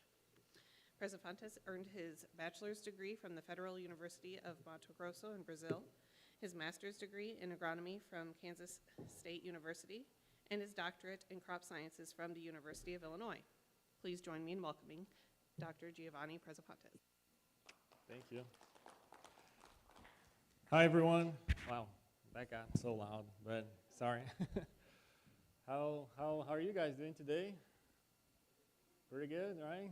Well, first of all, I just want to say thank you to ISA for the invitation of me to come and talk to you guys a little bit about what is Science for Success.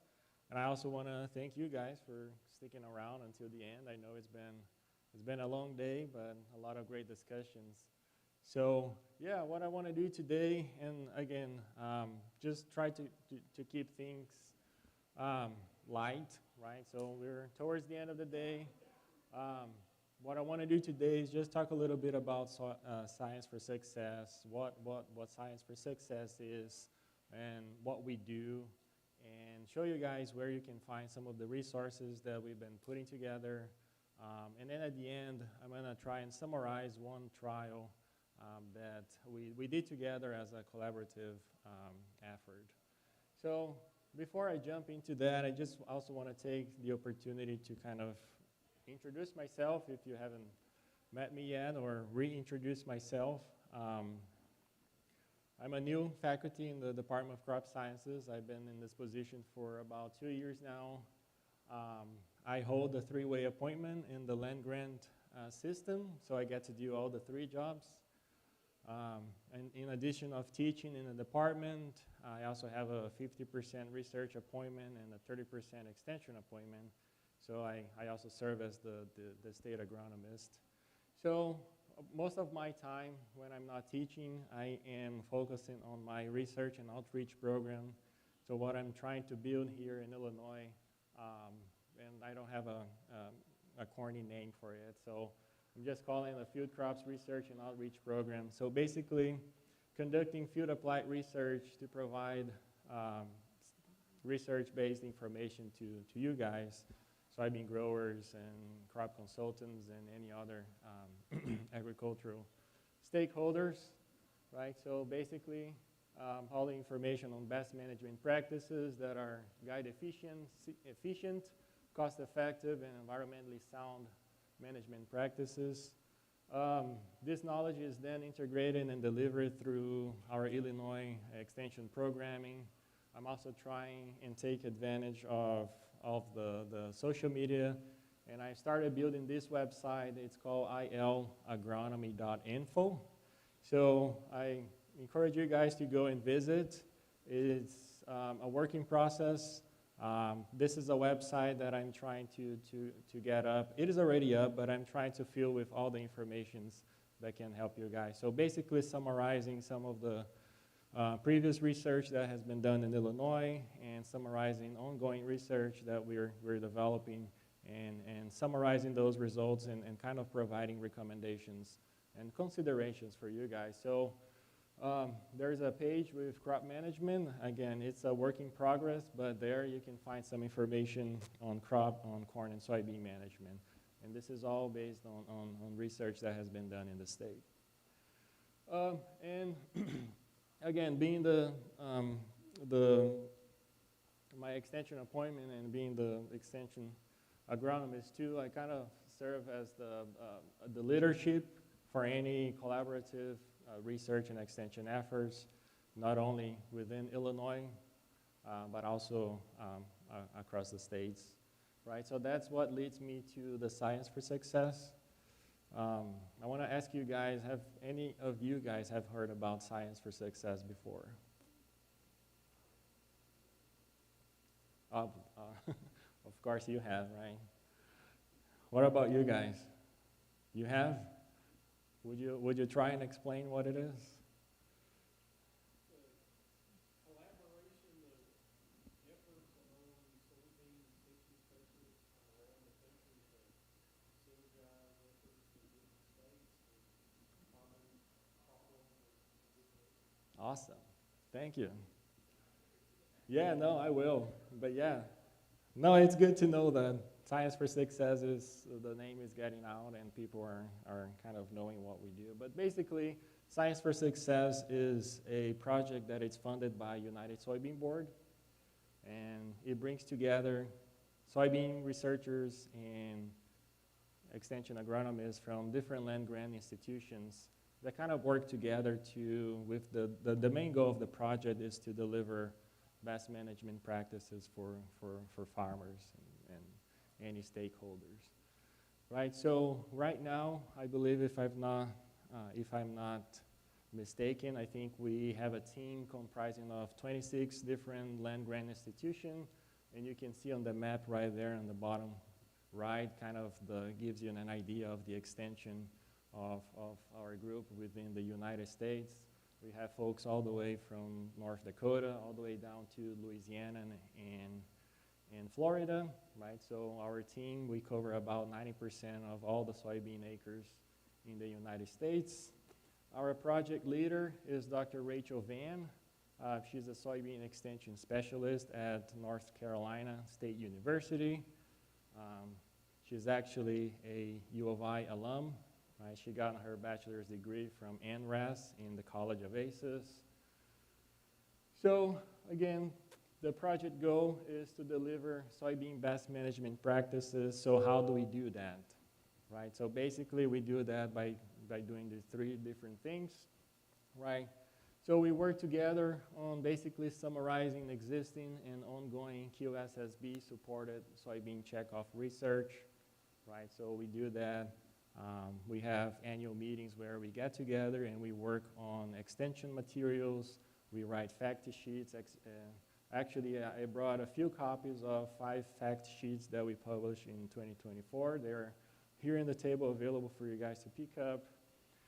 Collaboration on national research trials, right? So this is, I think, a big component on our group is the ability that we can to put standard protocols across the United States in a way that we can quickly generate information to address different topics, right? I'm going to talk a little bit more about that, but some of the research that we've done and we've been doing covers a wide range of topics. And lastly, we try to leverage our state level knowledge and bringing all that knowledge and trying to amplify into a national extension impact, right? So with that, we try to leverage social media. We have a YouTube channel. I'm going to talk a little bit more about that. We are engaged in Twitter or X right now. So we have our webinar series that we're going to go and talk more about that. So here's just a few examples of some of the resources that we put together, and it's available for you guys. This is one of the first ones that got published It talks about soybean growth and development and talk about a little bit on the management and the misconception side. I guess it's a very good resources for everybody that is working with soybeans, and the QR code is there. If you want to scan, it's going to take you to that PDF. So I'll just wait a little bit for folks that are doing that.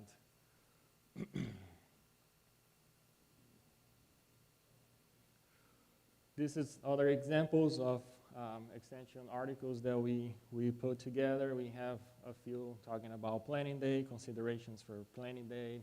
We have another one on replanting, right? So that we walk through about different scenarios and give you guys some considerations if replanting is necessary.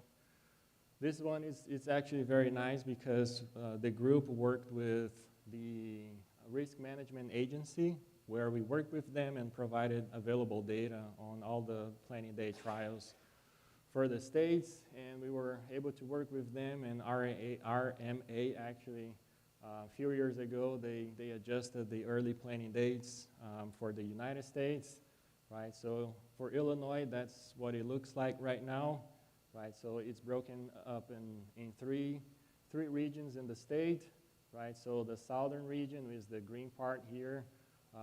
The early planting date for for soybean moved from April 15 to April 5th, right? And you can see for the central and northern Illinois. So that was a very neat outcome with the project. Again, this is the 5 fact sheets that we published last year. And you can see that we're trying to cover a wide range of topics. These are kind of a 2-page fact sheet, not going into much detail, just providing you some what we know about, for example, we have one on nitrogen fixation, interpreting agronomic data. I think that was very nice. I think that can help folks on when they look at research or results from other research and help them try to interpret the tables or figures. We have one about cover cropping. Again, they're here available, so please grab one before you go. In terms of amplifying the extension impact, I'm going to start by showing our website. So right now, our website is housed within SHRIN, which is the Soybean Network and Information Network. Sorry. Soybean Research and Information Network. So if you Google Science for Success or SHRIM, it's going to get you to the website, right? So this is just a print of the homepage for SHRIM, and you can see on the top where the icons are, there is an icon for Science for Success, right? So if you click there, it's going to get you to the homepage for our website, and that's where you can find all the other resources that we put together. Right, so we kind of based and categorized all our extension materials into different, the different parts of the growing season, right? So if you go crop planting, you're going to find a lot of information or resources on pre-plant, trying on variety selection, planting dates, and that kind of stuff. We also have our winter webinar series, right? So I guess this is a good opportunity to show you guys and save the date, right? So we've been doing this for a couple of years now. In 2022, we started with a 1-day series where we talked about crop growth and misconceptions around different growth stages. Last year, we talked about key to early season soybean success. That was a 3-day webinar. And this year, our webinar is going to be on February 28th and March 14th, right? So the overall topic here, we're going to try and talk and discuss some of the weather and economic challenges in terms of soybean production. So save the date. More information is coming later with a link for registration. All our webinars are free registration, so very convenient for you guys.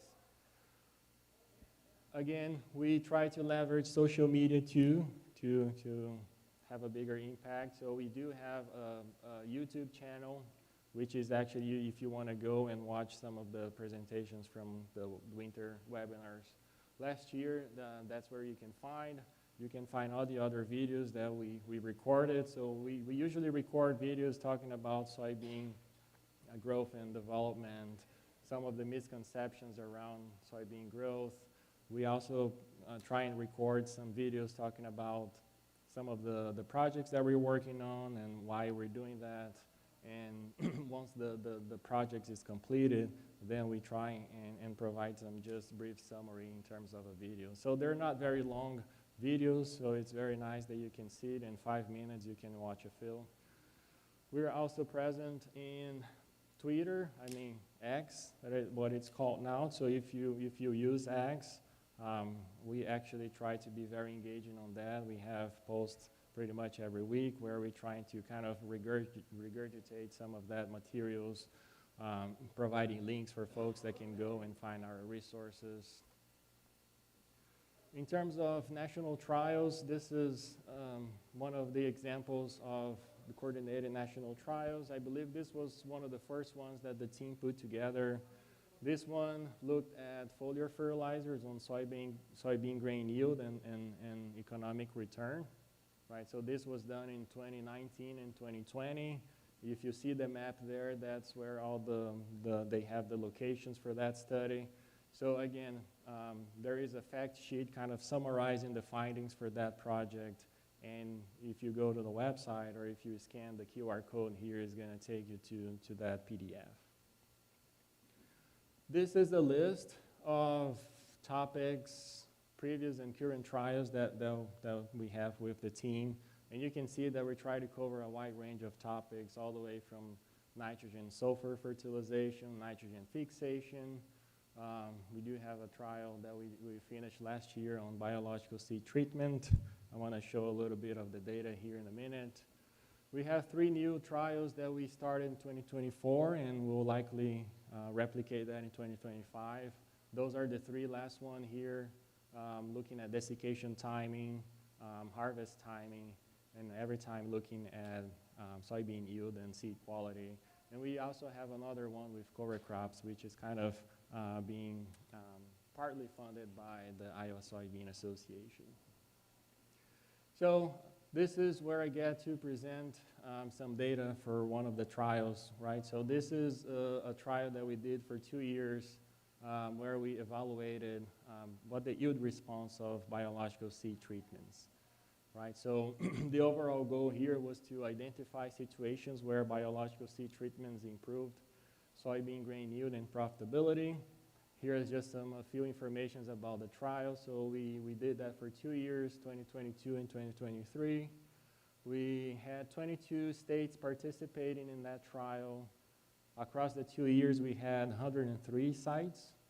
And you can look at that figure there. That shows you all where the locations are for those trials. We evaluated between 9 and 11 products that were already available in the market, right? So those were small plot trials, randomized complete block design. The number of replications, we had between 6 and 8, depending on the site. So we really did give a shot on this project, right? So increasing the number of replications to try and see if we can pick differences if they really exist.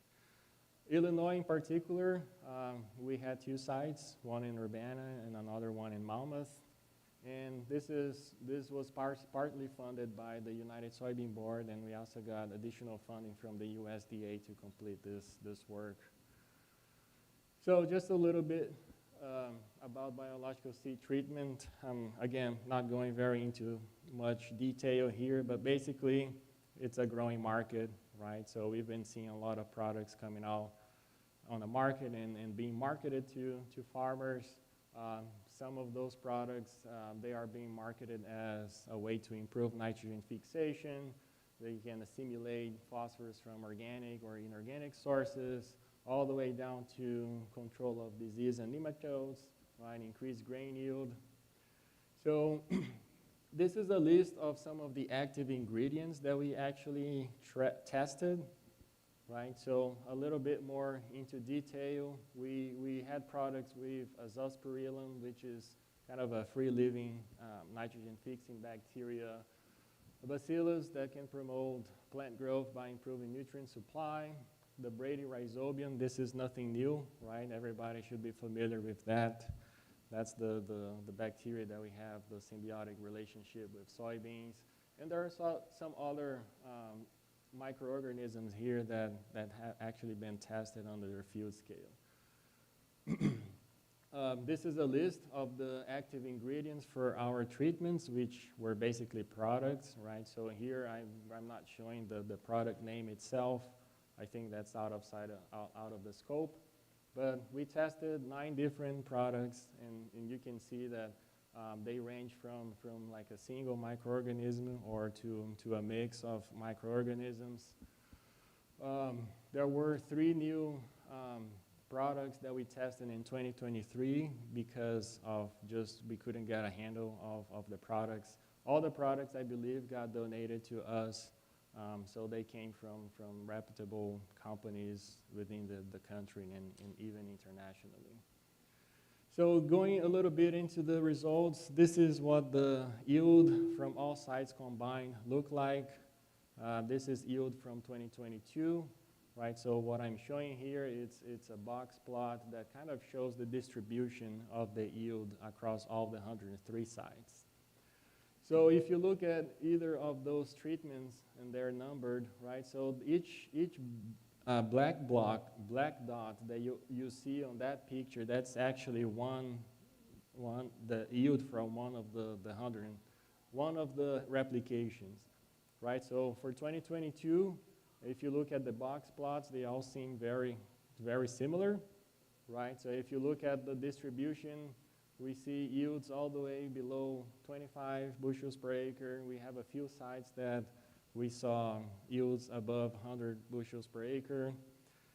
But if you look at the average there, so the average is that red number on top of the box. They're very close with the control, which is the last one there. This is the same figure, but looking at the yield data for 2023, and you can see that they're very similar, right? So the distribution of yield between treatments were very similar. In 2023, we actually saw higher yields in some of the sites, right? So if you look at the upper top of the box plot, you can see a few dots there where it's close to 115, 120 bushels per acre.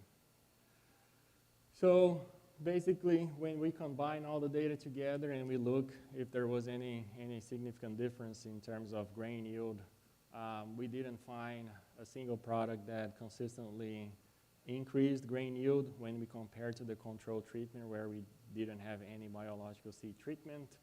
You can see the first graph there on your left is 2022, right? So I think that's a bar graph showing the average for every treatment. You can see they're very similar to each other. In 2023, we did see a significant impact. Our treatment number 3, which is the Bradyrhizobium, had the highest yield. But again, when we compare with our control treatment, we didn't see that. We saw that no product actually improved yield. Treatment number 9 decreased yield compared to the treatment number 3. So I guess that's one of the differences that we found in that study. So that's all the sites combined, right? But again, one of the objectives of this study was to, okay, is there any specific environment or soil conditions that it's going to be more responsive to biological seed treatment? So what we had a student, a PhD student out of Ohio. So what he did, he kind of clustered sites based on soil type and environmental, mainly precipitation, right? So we came up with 4 clusters, right? So I don't know if you can see it, but the picture should denote where the clusters are, and the bar graphs there shows the average yield for each treatment within that cluster. Right, so when we do that, again, we didn't find that any significant differences in yield between treatments for each cluster. What pointed out to us is that cluster number 3, which is the blue sites there, which is all the sites in the upper Midwest, tended to yield higher than the other clusters. This is looking specifically for the data for Illinois, right? So this is a table that shows the average grain yield, and we have our product list there, 2022, and for each location. Again, even when we looked at the individual sites for Illinois, we didn't see any significant impact of the anti-biological treatment in terms of improving soybean grain yield. So some of the key takeaways that we have for this study is that, I mean, again, all the studies were conducted to replicate how a farmer might utilize these products, right? So we did follow the label for all the products and apply them accordingly. Some of the products even suggested applications within 24 hours of planting, so we were able to do that. We tested in a range of products containing a range of combinations of biologicals. Of course, there's no way that we can test every known product out there, so the list that we have here actually came from a farmer survey that kind of helped us select some of those products to be tested. And again, all the products came from reputable companies. We treated the products as labeled, and again, no significant seed yield differences between the untreated control and any of the products tested. And again, it doesn't mean that it's not going to work. I think we just need to keep testing. But I think the key thing is that if you guys are interested in these products or any other thing or any other management practices, one thing that it's good to keep in mind is that understanding the biology of the product and what it's supposed to do, I think that can help you guys to kind of place it where you think it's going to work, right? So you can see how this product can fit in your management system. And again, maybe try small, right? So if you want to test a product, I would recommend doing some strip trials where you can actually compare if that product actually helped with grain yield. So I'm gonna stop here, and I think we have plenty of time for questions or discussions. I'll be happy to hear from you guys if you have any feedbacks or suggestions, not only in terms of the Science for Success, but any other management practices or challenges and issues that you've been seeing with your operation that you would like us to do a little bit more research, trying to generate data to help you guys. I'll be happy to get that feedback from you guys.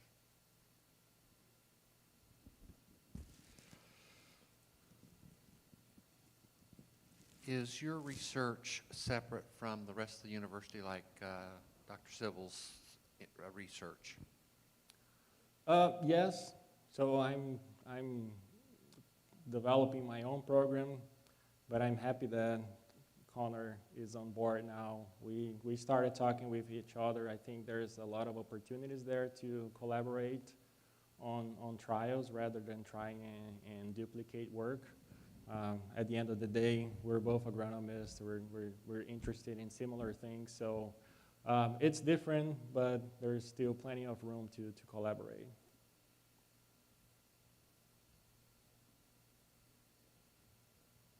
Have you guys tested any biological seed treatment or any product that's coming out of the market lately?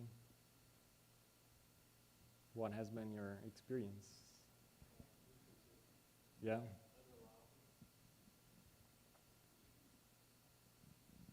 So my experience with the biological products is I've tested a lot of different materials, and over the last 3 years of data in North Carolina, our response is the same. And this is on-farm, replicated strip trials, done the right way, but highly unreliable responses from one year to the next and between products. Sometimes they work, but knowing which one and when, we can't pin down. Yeah, trying to get that consistency, it's been challenging. What is your plan for this year? What trials are you going to do? This year I have a few projects with Illinois Soybean Association. One of them is looking at different fertilizer strategies for soybean following a zero rye cover crop. We are testing two treatments in terms of nitrogen and sulfur fertilization. So one of the rationale there is that, and the discussion that we had on the previous breakout section on zero rye, just uptaking some of the nutrients from the soil but not releasing back enough in a matter of time, right? So we know that zero rye is going to tie up some nitrogen. There's a lot of research that has been done looking at corn following zero rye and looking at nitrogen management if we can reduce some of that immobilization issue. We haven't seen many studies on soybean. Soybean has, again, nitrogen fixing the symbiotic relationship with braiding rhizobia, but they still take about 50% or 60% of their nitrogen. It's taken up from the soil solution. So we were curious to see if that has an impact on soybean growth and development, and if so, can we supply some nitrogen early in the season that can help the soybean off to a good start, and then later on when start nodulating, they're going to have enough nitrogen in the soil supply to fulfill the yield capacity. The other project that we have with ISA is looking at tillage systems by starter fertilizer too. So one of the areas that I'm interested in doing a lot of more work is looking at conservation tillage and conservation practices. So we're testing no-till systems, we're testing a strip-till system, and trying to understand what's the limitation in terms of soybean growth and development, and of course, yield. So we have another project looking at that. We have a big project in Christian County where we're looking at different cover crop species on corn-soybean rotation. That's a more intense project where we're not only looking at the agronomics, but we're also measuring nitrate leaching in subsurface drainage systems, and we're also measuring nitrous oxide emissions, which is just another nitrogen loss pathway. So basically trying to understand a holistic approach to trying to understand nitrogen dynamics on those systems.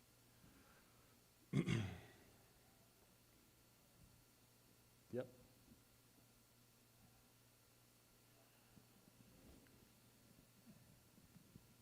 When you're testing these biologicals, are you performing a soil test beforehand to determine concentrations of the things that you're adding biological? Because I guess my question is, if you have the things in there and you add a biological and you're just stacking on top of something that's already there, you probably wouldn't see a benefit. But if your soil is lacking, can you start looking in the soil analysis and saying, we could use these different biologicals to get in species of different, whether it's the microbes or the bacterias or whatever? No, I think that's a very interesting question. We took soil samples in the spring before planting, but the only thing that we did was looking at soil fertility levels, and that's one of what we used to kind of cluster the sites into different environmental and soil conditions. I think you bring a valid point where, like, I guess we're still in the phase of trying to understand what happens when you introduce a single or a mixture microbes in the soil, right? Because if you remember your Soils 101 class, like, there's about 10 billion microorganisms in a spoon of soil, right? So I think it will come with time, but I guess having a better understanding of, okay, you're including this strain or this new microbe in the soil, how they establish or how they compete with the other microbes that it's already in the soil, right? We know from soil microbiology research that they've looked at the community. They shift depending on management practices and crop rotations, and that takes time, right? So it will be, I guess, that might be something that we really need to work on and trying to understand, okay, we're applying these products, are the microbes actually there? How are they establishing, and are they doing what they're supposed to? I guess that's perhaps the next direction that some of the research on that area I kind of might be looking into.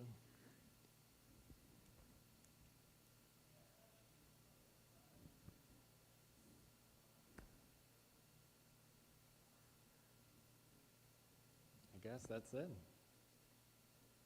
I know it's been a long day, so thank you guys for sticking around, and happy to interact with you. All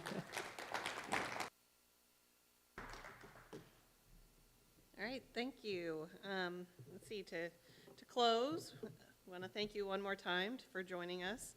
And remember, in-person CCAs, don't forget to sign the sheet here in the room to claim your CEU credit. And if you're attending online, please follow the CEU instructions provided in the chat. Thank you for joining us at this year's Field Advisor Forum at Memorial Stadium. We hope you gained actionable information, connected with fellow attendees, and found the experience worthwhile. That concludes today's event. Thank you, and we look forward to seeing you again.